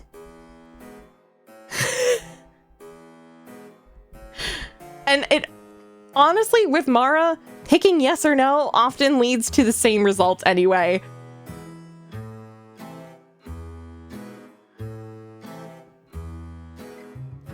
So if she does really like him, it'll come out.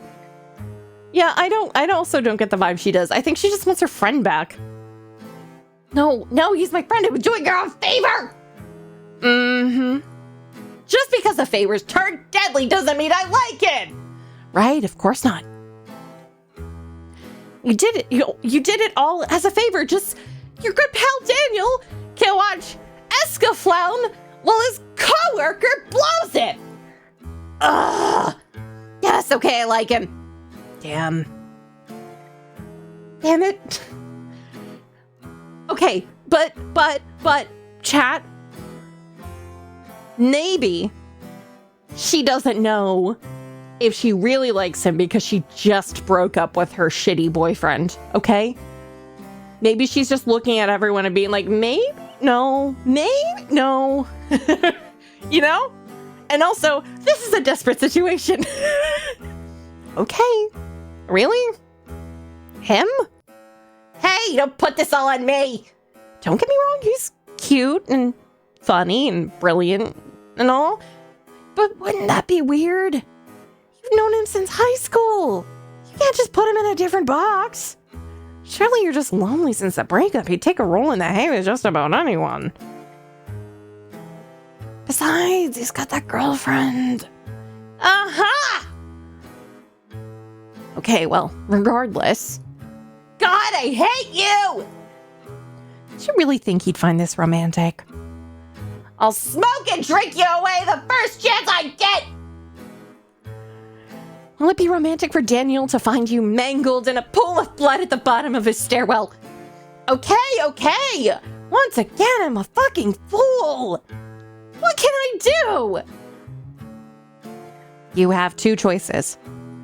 1, let the TV drop.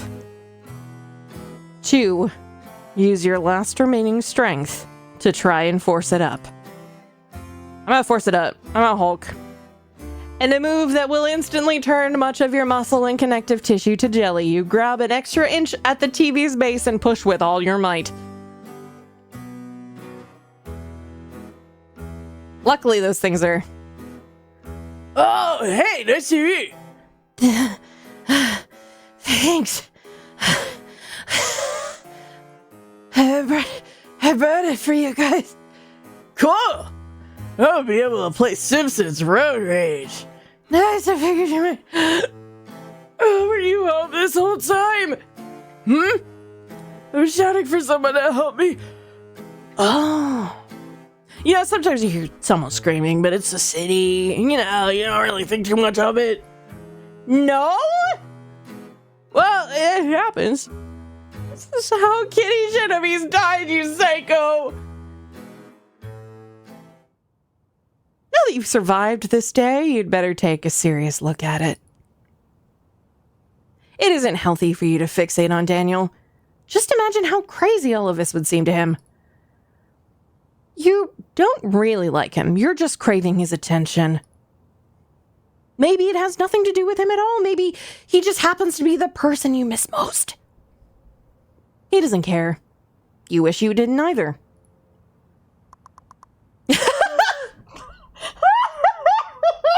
Just, BRB, gotta quickly add death to my topic list. Just for no reason. Just gotta quickly add death on the list of topics to think about.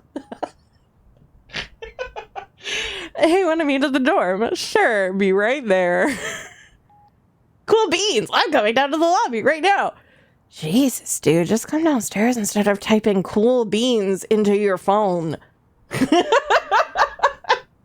She's so critical. It's so funny. Martin knows everything about death now. Like, yeah, we look at topics. Death. I have 0. It was still 1 in sex. Now we can talk about death and sex. I should have written about that.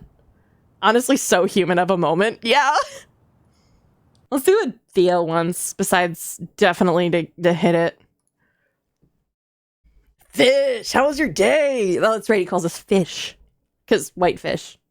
So fish. Oh my god, so stressful. I don't even want to talk about it. Fuck it, let's have fun. Right on. You can go smoke in my room if you want. Sure. Is anyone else coming? Not sure. I haven't heard back yet. I wonder... So, what do you guys want to bet that he texted Daniel to be like, hey, can you not come? I want to hang out with her alone. I'm just saying. They don't seem to be too fond of each other, but like, oh. Okay, anyway. Oh, all right. Hey, more for us, right? Is it 50-50? Yeah. It would be no big deal to hang out alone in his room when Theo knew you had a boyfriend, but no. Theo seems perfectly fine with it being just the two of us. Is he thinking the same thing? It's hard to tell. Theo's always looked on the bright side of a lame hangout. It's something you actually admire in him. Maybe you need to try on his optimism for a change. Yeah, we'll have fun no matter what. Ready to go? Yeah, let's go. Let's go smoke. There's no way that this could go wrong at all. They both look so nervous. What the fuck? Guy reception's still the most haunted gargoyle of a man I've ever seen. Yeah, pretty much. Oh, wait, isn't this... The emo kid refuses to meet your glance. She's not in the mood to chat. Okay. Fine, emo kid. Where's it? The end of the hall. Okay. So not this way. Cool. Can we go in here? Hold it. Yes? The meaning of sucks is praxis under despotism. We're discussing anti-war efforts around campus. I knew that. Are you well versed in the writings of Marx? Of course. I have some in my... No. I will go. That's really funny. What an asshole. That's lunch you need to read a book to get in. It's just a made-up bullshit, dude. Gotten 2 loads of laundry in the dryer during stream. Yay! Hell yeah! Go Revo! I'm so proud of you! Hell yeah. Let's get in. Get that laundry done. I think Ben was doing laundry too. Ben, you remembered doing laundry? In case your timer didn't go off. I don't know. Then come on, let's go smoke. Okay. Team sucks. Yay, team sucks. Team sucks. Okay, that is Theo. I'm just gonna do a little savey save. Here we are. Perhaps you should game this out real quick. Though historically unlikely, there is a non-zero chance that once drugs are involved, you and Theo are going to make out. This isn't where you meant for the night to go, but can you accept that possibility? Honestly, rebound. Let's go. Sure, why not? Theo couldn't possibly be a worse choice than Adam was. Not that you'd get into an actual relationship with you. Even if you did hook up this one time. Theo's pretty laid back. He can be cool about this, right? As long as it doesn't lead to sex. Alright. The hell? It's locked. Muffled voices are... Did his fucking plug use his room again? Shit. It's Vince. The guy who sells you weed? Yeah, he's in there with the girl he was banging at your party on your bed. Yeah, and they've been dating for a while, and She shares her room with another girl, so... Hey man, I need my lighter. He just goes in your room whenever to have sex? No, they have arguments in there too. This guy is such a pushover, oh my god. Jesus. Well, I'm not happy about it. You hear me? Well, why don't we just go up to the roof? The view is great up there. Sure. I'm sure they'll be gone soon if we want to hang out here later. That won't be happening. All right, well, let's go. Hey, at least we know probably only gonna be a makeout, right? That's good. That's what she needs. I assume we're taking the elevator, right?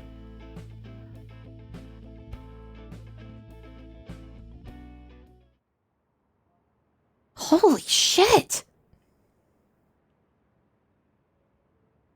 This is so cool. Hey, Deej, thank you so much for the... What's up? Appreciated. I guess that counts toward my sub goal, which means we are only one sub away from my first ever sub goal. The fact it's 30 months is amazing. I know. It just points out how long I've been on-off streaming. Ugh. That's some good art. It's good art. It's good art. This is so cool. Not bad, huh? Deej! Oh my god! Thank you so much for this Tier 1 gift sub. It's saying 19 out of 20 on Twitch, but on my sub thing, it's at 20. So, thank you so much. Thank you. Thank you so much.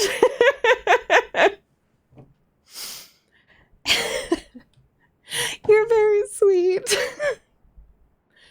I had to go up with a new sub goal now. I don't know. I'll probably leave it here. Or maybe I'll just bump it up a couple for the metaphor stream because there's more people on Saturday. Thank you. Not bad, huh? You can see everything from here. Sounds like the island girl is coming around to the city. When did I not like this city? I'm just teasing. Never mind. God, why is he so fucking annoying? Whatever. This rules. She's so mean. Ready to smoke? Just a sec. I want to look around. Look. Water tower. Cool. The iconic Beebus Cola sign illuminates the block, triggering an unbearable thirst in the back of her throat. Nothing like a good Beebus Cola. Sign warns an alarm will sound if the door to the rooftop is opened. Nope. That's sure not true. Hi, bud. Theo's manner is so endlessly optimistic that it makes you want to barf. Tonight is no exception, although you remain grateful for his company. You're willing to tamp down your nausea for a little fun and conversation, and hey, what's better for nausea than a certain drug he's sure to be holding? Okay, I guess we can fucking smoke. Yes, indeed. The life choice is getting worse, yeah. Beavis! That's gotta be a raid message, right? Beavis? You okay, fish? Yeah. Oh, it's Riz. Oh my god, that animation. That's fucking potent! Good, huh? Oh man, it's effective. I'm good. No, wait, give me. The red nose outlet. I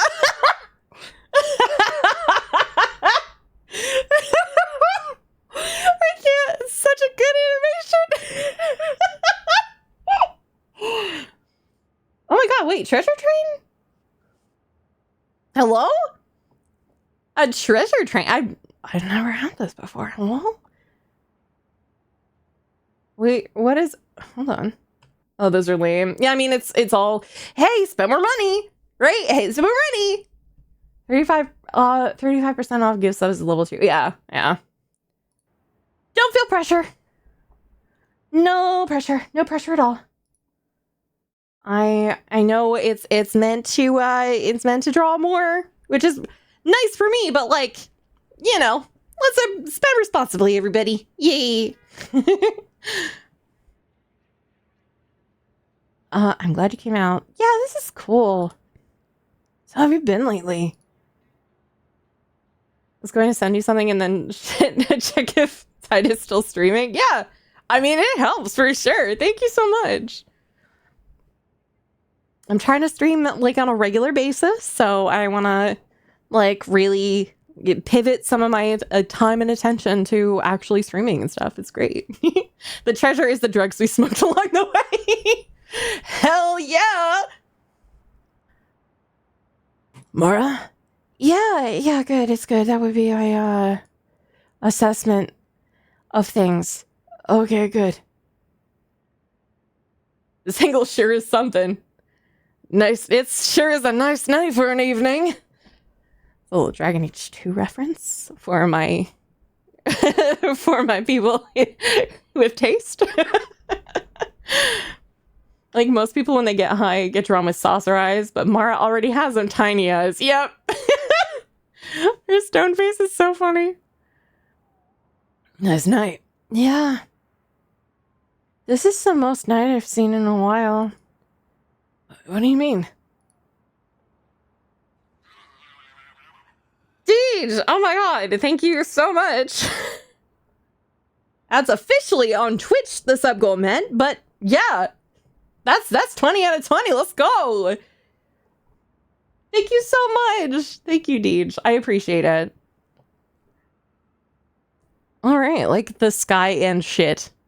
The sky and shit. Like the sky and shit, dude. Look how much there is. A Wawa silent? Maybe. I can look at the alerts later. I think your volume's low. Oh, okay. Maybe volume's low. I heard it loud and clear in my side, so there's more sky than usual. How much is available, you know? Typically it is not so available. You get a sneak preview at best. They make you pay for more. The sky is a luxury item here. Right. We snuck in through the back door, dude. We're getting a full show. It's a victimless crime. The sky ought to be free. These should not come with a price tag. It's fucked up they do. I did not hear that oof. Did you guys hear that oof? Oof did not have a sound. Yeah. The fuck? Sound alerts. Let's go. I'll check sound alerts later. Sorry. It was kind of an oof, though. Oof. Sorry, that's my best. That's the best I got. I just wanted to oof. See, that's what I'm here for. If I can't have the actual sound, I'll do it myself. Oh, you can refund? Sure. These should not come with a price tag. It's fucked up that they do. Oh, fun smart, but this sounds like something a high person would say. Well, I've got news for you, buddy. He really knows how to have fun. Yeah, this is fun. I actually wanted to mention something to you. Or, like, tell you something. Yep, there it goes. There it goes. I've never heard any of this sound. Oh my god. All right. Well, I know we've had some problems. I've heard a couple of them, but maybe they're not just going through to the desktop. So I will investigate. I'll put that on my checklist after stream to do something. Okay. Sorry, I just got an email about work. Hey, the Chirict. Treasure. There, enjoy the hype. Thank you. You didn't have to do that, but I thank you so much, Deej. I think I'm in love with Daniel. Oh. Uh-huh. I don't want to... yeah, it's definitely is. Yeah. I don't want to put any pressure on you, but my therapist said I should tell you what I'm telling her. So I think you're really cool, Mara. Thank you. You're cool too. And I'd like it if you and me could go out sometime. I mean, I know we're out right now, but I've just liked you for a while, is what I mean. And I didn't say anything when you were in a relationship, but I was pretty nervous to say something even now. But, you know, fuck it. I have to be truthful to myself and to you. Anyway, that's what I had to say. Yeah, I'm too high for this. Well, here's the thing, Theo. I'm extremely high. Like, I'm not sure I'm capable of answering right now. Oh. Uh-oh. Yeah, like, I might have to barf. Oh, shit, how can I help? I don't know. Are you hungry? Probably. I haven't eaten in... You haven't eaten in... Yeah. Alright, you need to eat. Let's go to Rainbows. Yes. Pierogies. Delicious pierogies. Here, let me help you.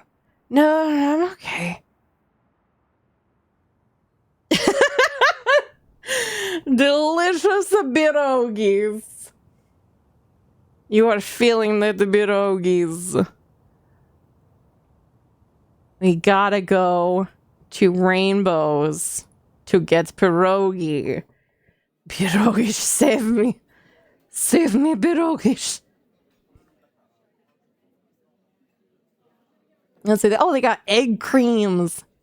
How are you feeling now? Since leaving the dorm building, the fog in your brain is calcified and expanded. You feel as if your skull is about to burst. Just need to eat, I think. Have you been here before? You are able to access this data. You have been to this restaurant twice. Once with your family during orientation week, and once with Professor Walsh. Once with Professor Walsh, who invited you and Daniel seemingly on a whim on the last day of class. Unfortunately, you find you are unable to relay this data, and the output is garbled whenever you try. I am known to be here once and again. Huh? I did do it. I did do it previously. Pierogi previously happened, yes. Please. Mm-hmm. Well, the food is great. I can just, order a bunch of beef pierogies if you want. Oh, shit. Don't do that, because I'm forgetting the fucking word. Huh? I don't with the meat. You're a vegetarian? Thank you, yeah. Oh, okay, no problem. Amidst your speeding thoughts, you catch a more hopeful notion that perhaps your dietary choices will be a turnoff to Theo. Should have known you were compassionate like that, Fish. I respect that. Damn it. He's trying to turn him down. The side of hot borscht. Look at a dozen of the potato and, borscht. You want borscht? No, thanks. It's really good. You could try mine if you want. You stare at a speck on the table, trying with all your might not to evacuate your guts. Cup or bowl? Cup. You want fucking borscht? You want beef? Ingredients. Mara? Yeah. You alright?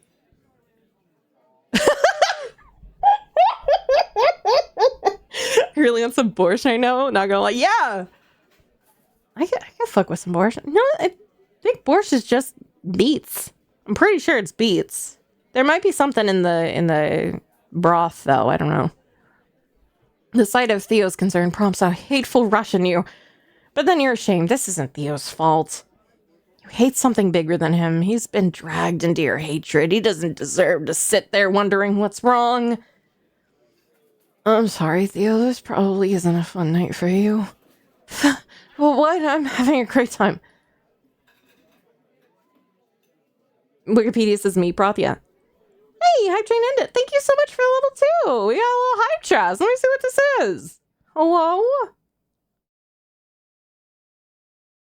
Oh, I got a cool little doggy emote. Oh. Can I share the doggy emote that I got? Choo-choo. That's so cute. Hell yeah. Hate to step away from a second. Oh my god, Mara's lost in the sauce. Yes, she is.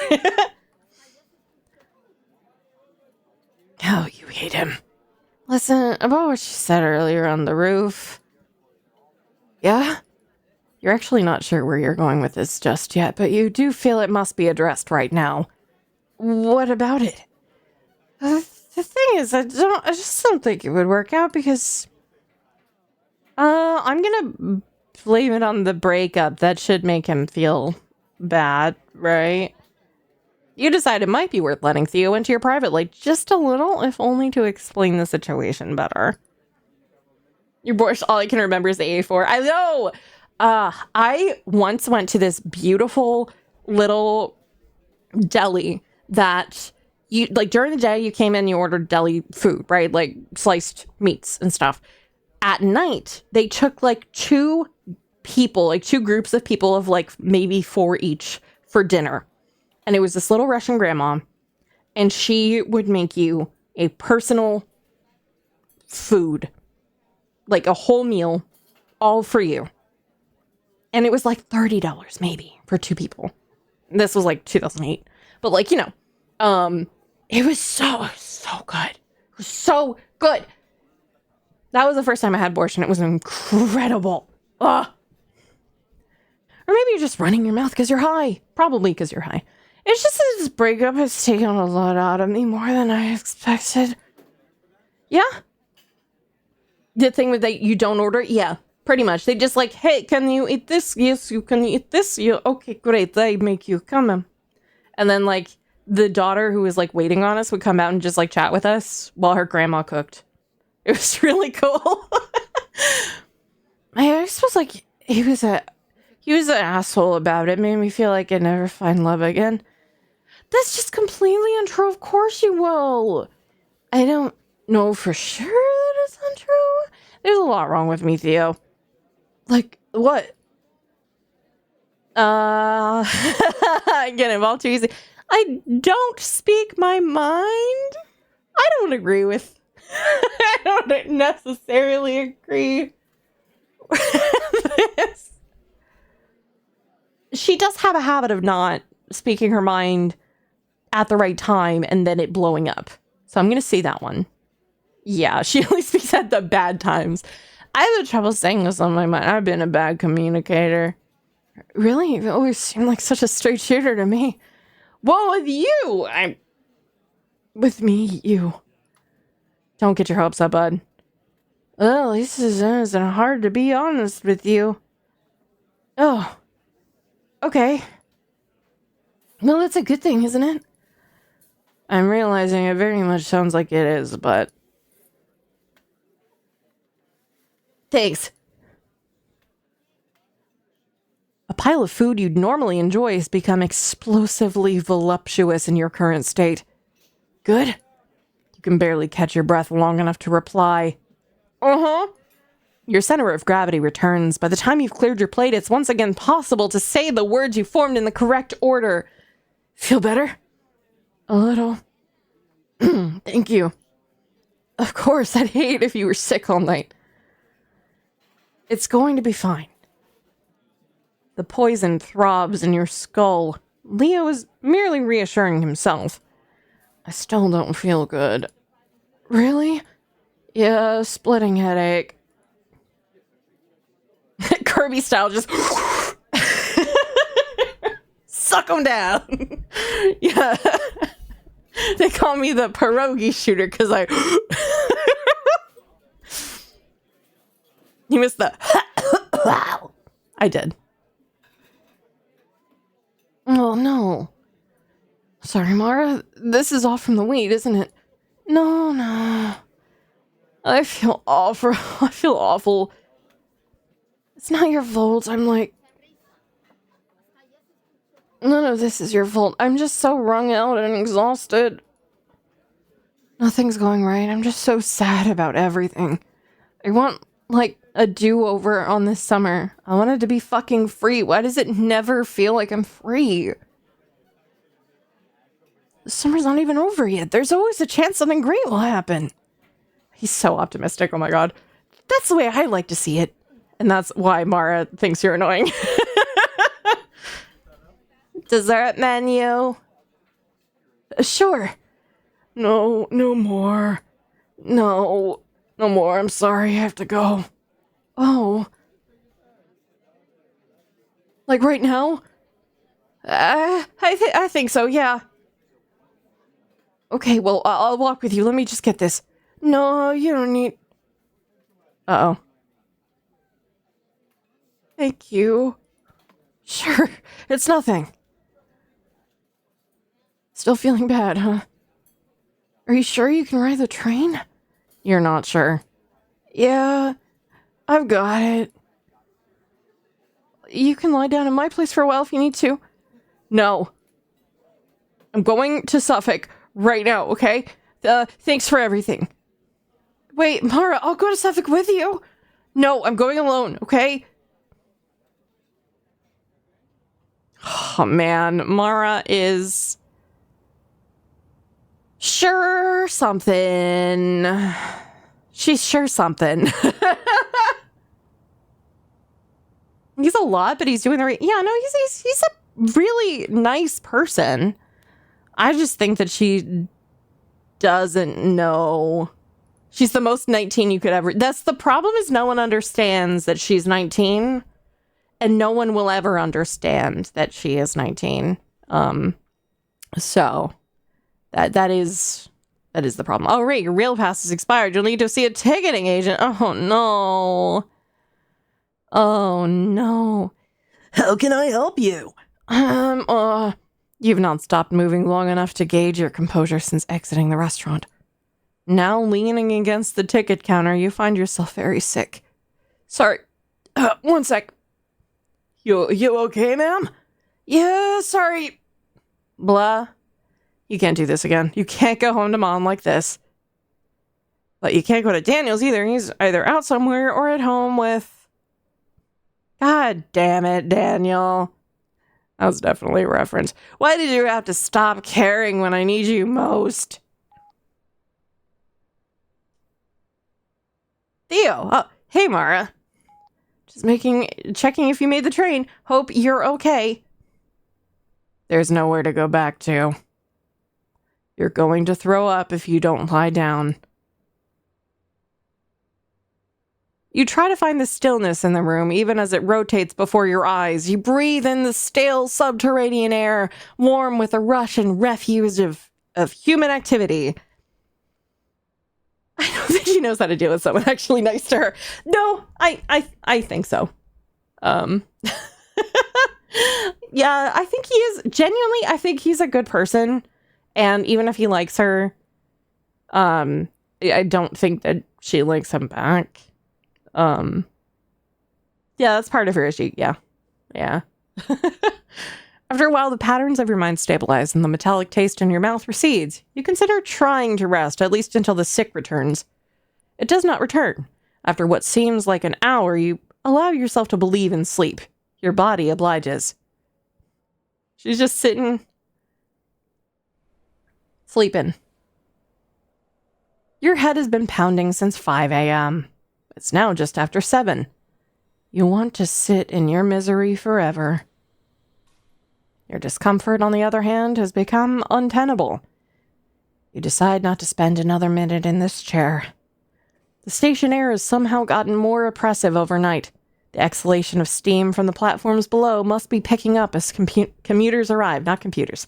This place will soon be surging with the day's business. You better go see to your basic needs and go.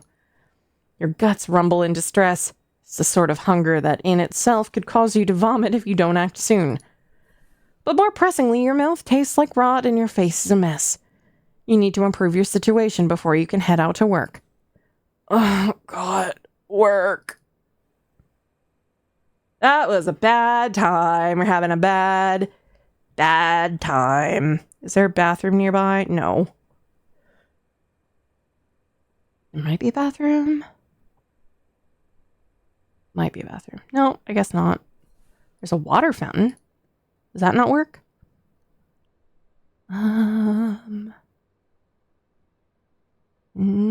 Doesn't look like it. Is there a bathroom? Yeah, I don't necessarily see one. So, I dropped the high face. Yeah. McDonald can help. Aw. Brush my teeth. What, go to Daniel's? Oh, do I have to buy some from the news? Maybe. Hello? Can I? There we go. Good morning. How can I help you? Do you still have toothbrushes? Okay, this is weird, and I definitely woke up at home in my bed today. Do you have any toothbrushes? The newsstand clerk gestures to a wall of bathroom products, including at least 3 kinds of toothbrushes, tubes of toothpaste, and plastic dental picks. Oh, I guess it isn't weird. How much is each toothbrush? The clerk lethargically turns around and glances at one of the brushes for a price tag. Finding none, a number nonetheless appears from the air. $4. For any brand, Crest and Colgate are the same price as Adult Oral Choice. Yep, $4. Okay, and how much for the toothpaste? $5. Start to weigh the value of having a clean mouth for the day. And how much are mints? $3. Yeah, we're gonna go mints. I'm gonna stop you right there, Mara. Remember when you left high school, determined to be a completely different person forevermore? Well, this is one of those things you left behind permanently. Regressing on this one point even once is enough to send you careening back to the torture pit of your adolescence. Mara. Yes? Please don't buy the mints. Would you accept $8 for 1 toothbrush and 1 toothpaste? What did I say those were? $4 and $5, amounting to the savings of $1? Sure. You hand over your credit card, long compressed between your sleeping body and a station waiting room chair. Now I know there's a burning hole in your pocket where that money used to be, but I just want to say I'm very proud of... Yeah. The fucking monologue. McDonald. You should probably brush your teeth. Oh, fine. How? Where? Combine? Water. I passed the water fountain. Right there. No. Okay, you don't want to... Smoothie King? Water? Do I need to talk to you again for water? Work it out for you? I'll let you know when I use it $8 worth of times. Okay, where's the... water? Water. Yeah, because there's nothing over there.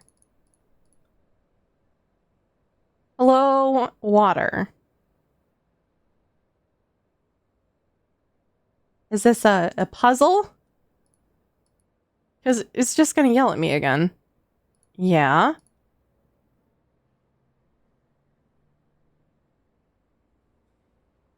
Do I... All right, hold on. Ah, okay, I got it. You got to use the brush in the fountain. Thank you. Yep. Well, that feels a million times better. Your sinuses tingle with the freshness of spearmint. Now to shove some food in your mouth. McDonald. Welcome to the end. What can I get you? Mock Donald, sorry. Can I please have an eggs hooray? Sausage eggs hooray or eggs hooray with bacon? Just a plain eggs hooray with no cheese. Just a sandwich? Want to wow it for $1? What does this wowing entail? Coffee, tea, plain milk, or orange beverage, and you get a hash brown? Let's do that with the coffee. Eggs hooray, wowified with coffee, the $3.89. You fork over the dough. This will clean you out of cash for the day, but the meal is sure to keep you full for most of it. $0. The food is pure rapture. The weed demon clouding your brain departs, but not before dragging its claws across every morsel of fried bliss. You think back to your meal of pierogies. If only you could eat them all over again exactly as high as before. Drugs. We're sure the number would go out that time. What gives? You're learning so much here. You're having, experiences and shit. Sheesh, what a ripoff. Oh my god, as you begin to settle in, your breakfast is already over. You ease into the familiar disappointment of the moment. Okay, Ah, shit. Daniel says, hey. It's Daniel. Ahem. What the fuck does he want? Sorry it didn't come out. Wish I had, ... Does he mean that? Hey, that's okay. How did it go? Can I call? Oh, uh-oh. Sure.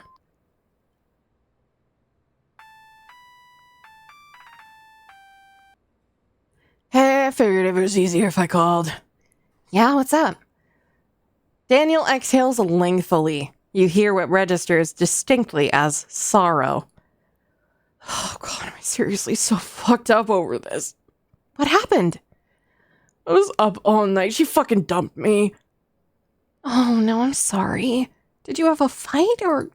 Pff, not even. At least then I would have been able to say my piece. So what happened then? I met up with her and she'd already made up her mind. She completely unemotional. Daniel sighs helplessly. After a moment, his breath hardens and his voice grows bitter. Did she fucking use me then?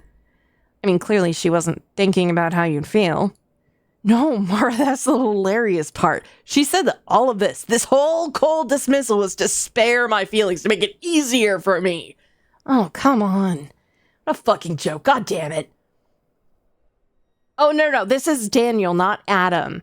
Adam was the ex. This is Daniel. He's our friend from high school that we crash on his couch all the time, and he was seeing somebody at work.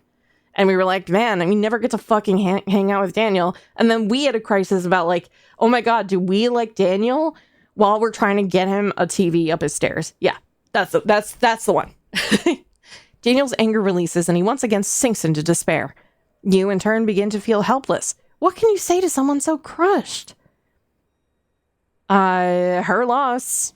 You're a passionate person, Daniel. You wear your heart on your sleeve and she took that for granted. She doesn't know what she gave up. Or, I think that might just be my inner monologue. She doesn't know what she gave up. Daniel sniffles. You think she'll regret it? When her brain catches up with her ass, yeah, probably. So you think there's a chance she'll come back? Should I just wait this one out? I don't know, dude. I don't want to give you false hope or anything. You once again hear the misery in Daniel's breath. You feel you have not been very helpful. I'm sorry, Daniel. Can I make this better somehow? Do you want to meet up? I could call it from work. No, don't do that. Daniel's refusal is not coy. Your face flushes at the clear extravagance of your offer. Why do you keep throwing yourself headlong into these gestures? Is it a crush or a death drive?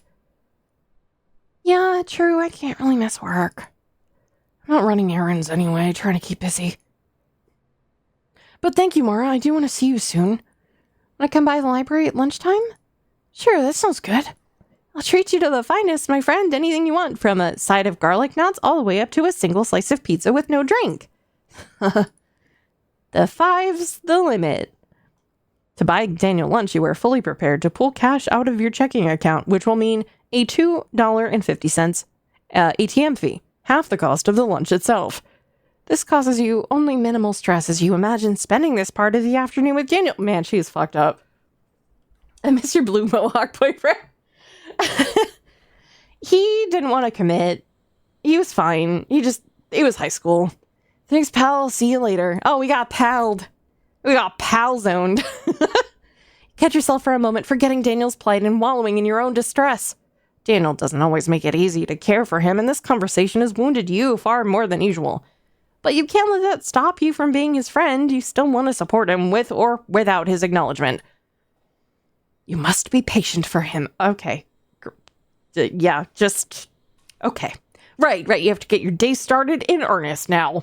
And you're still looking rough, far too ragged to show up to work or meet Daniel for lunch. You would normally shower at Daniel's, but given the awkward circumstances, that option is out. The dorm building has communal showers. You might be able to take advantage. Oh, we have to see Theo. We have to sneak in to see Theo. If I can find a way in, ... Okay, and that is where we will end today. Thank you so much, everybody. I have had a great time. I know we had some stress. We had with breaking up with the terrible boyfriend, but that's okay. That's okay. Also, I'm really hungry. Anybody else really hungry? I want some pierogi. I'll make do with some veggie pasta. I think that's good. Let's see. Hey, you know what? Let's raid into Min. Let's raid into Min. I don't think I've raided Min before. I haven't had the chance. All right, I'm sending you to Party Demoness. All right. Thank you so much, everybody. It's been a blast. And hopefully I'll see some of you on Saturday for Metaphor Metatter We're starting at 6:30, I believe, Eastern. The important thing is to drink your Beebus. I think it was Beebus. So we're going to do that. We're going to do Beebus. Beebus. Raid message Beebus. Thank you, everybody, so much. I've had a wonderful time. Thank you for hitting the sub goal. That's so exciting. I have to come up with a new one for Saturday.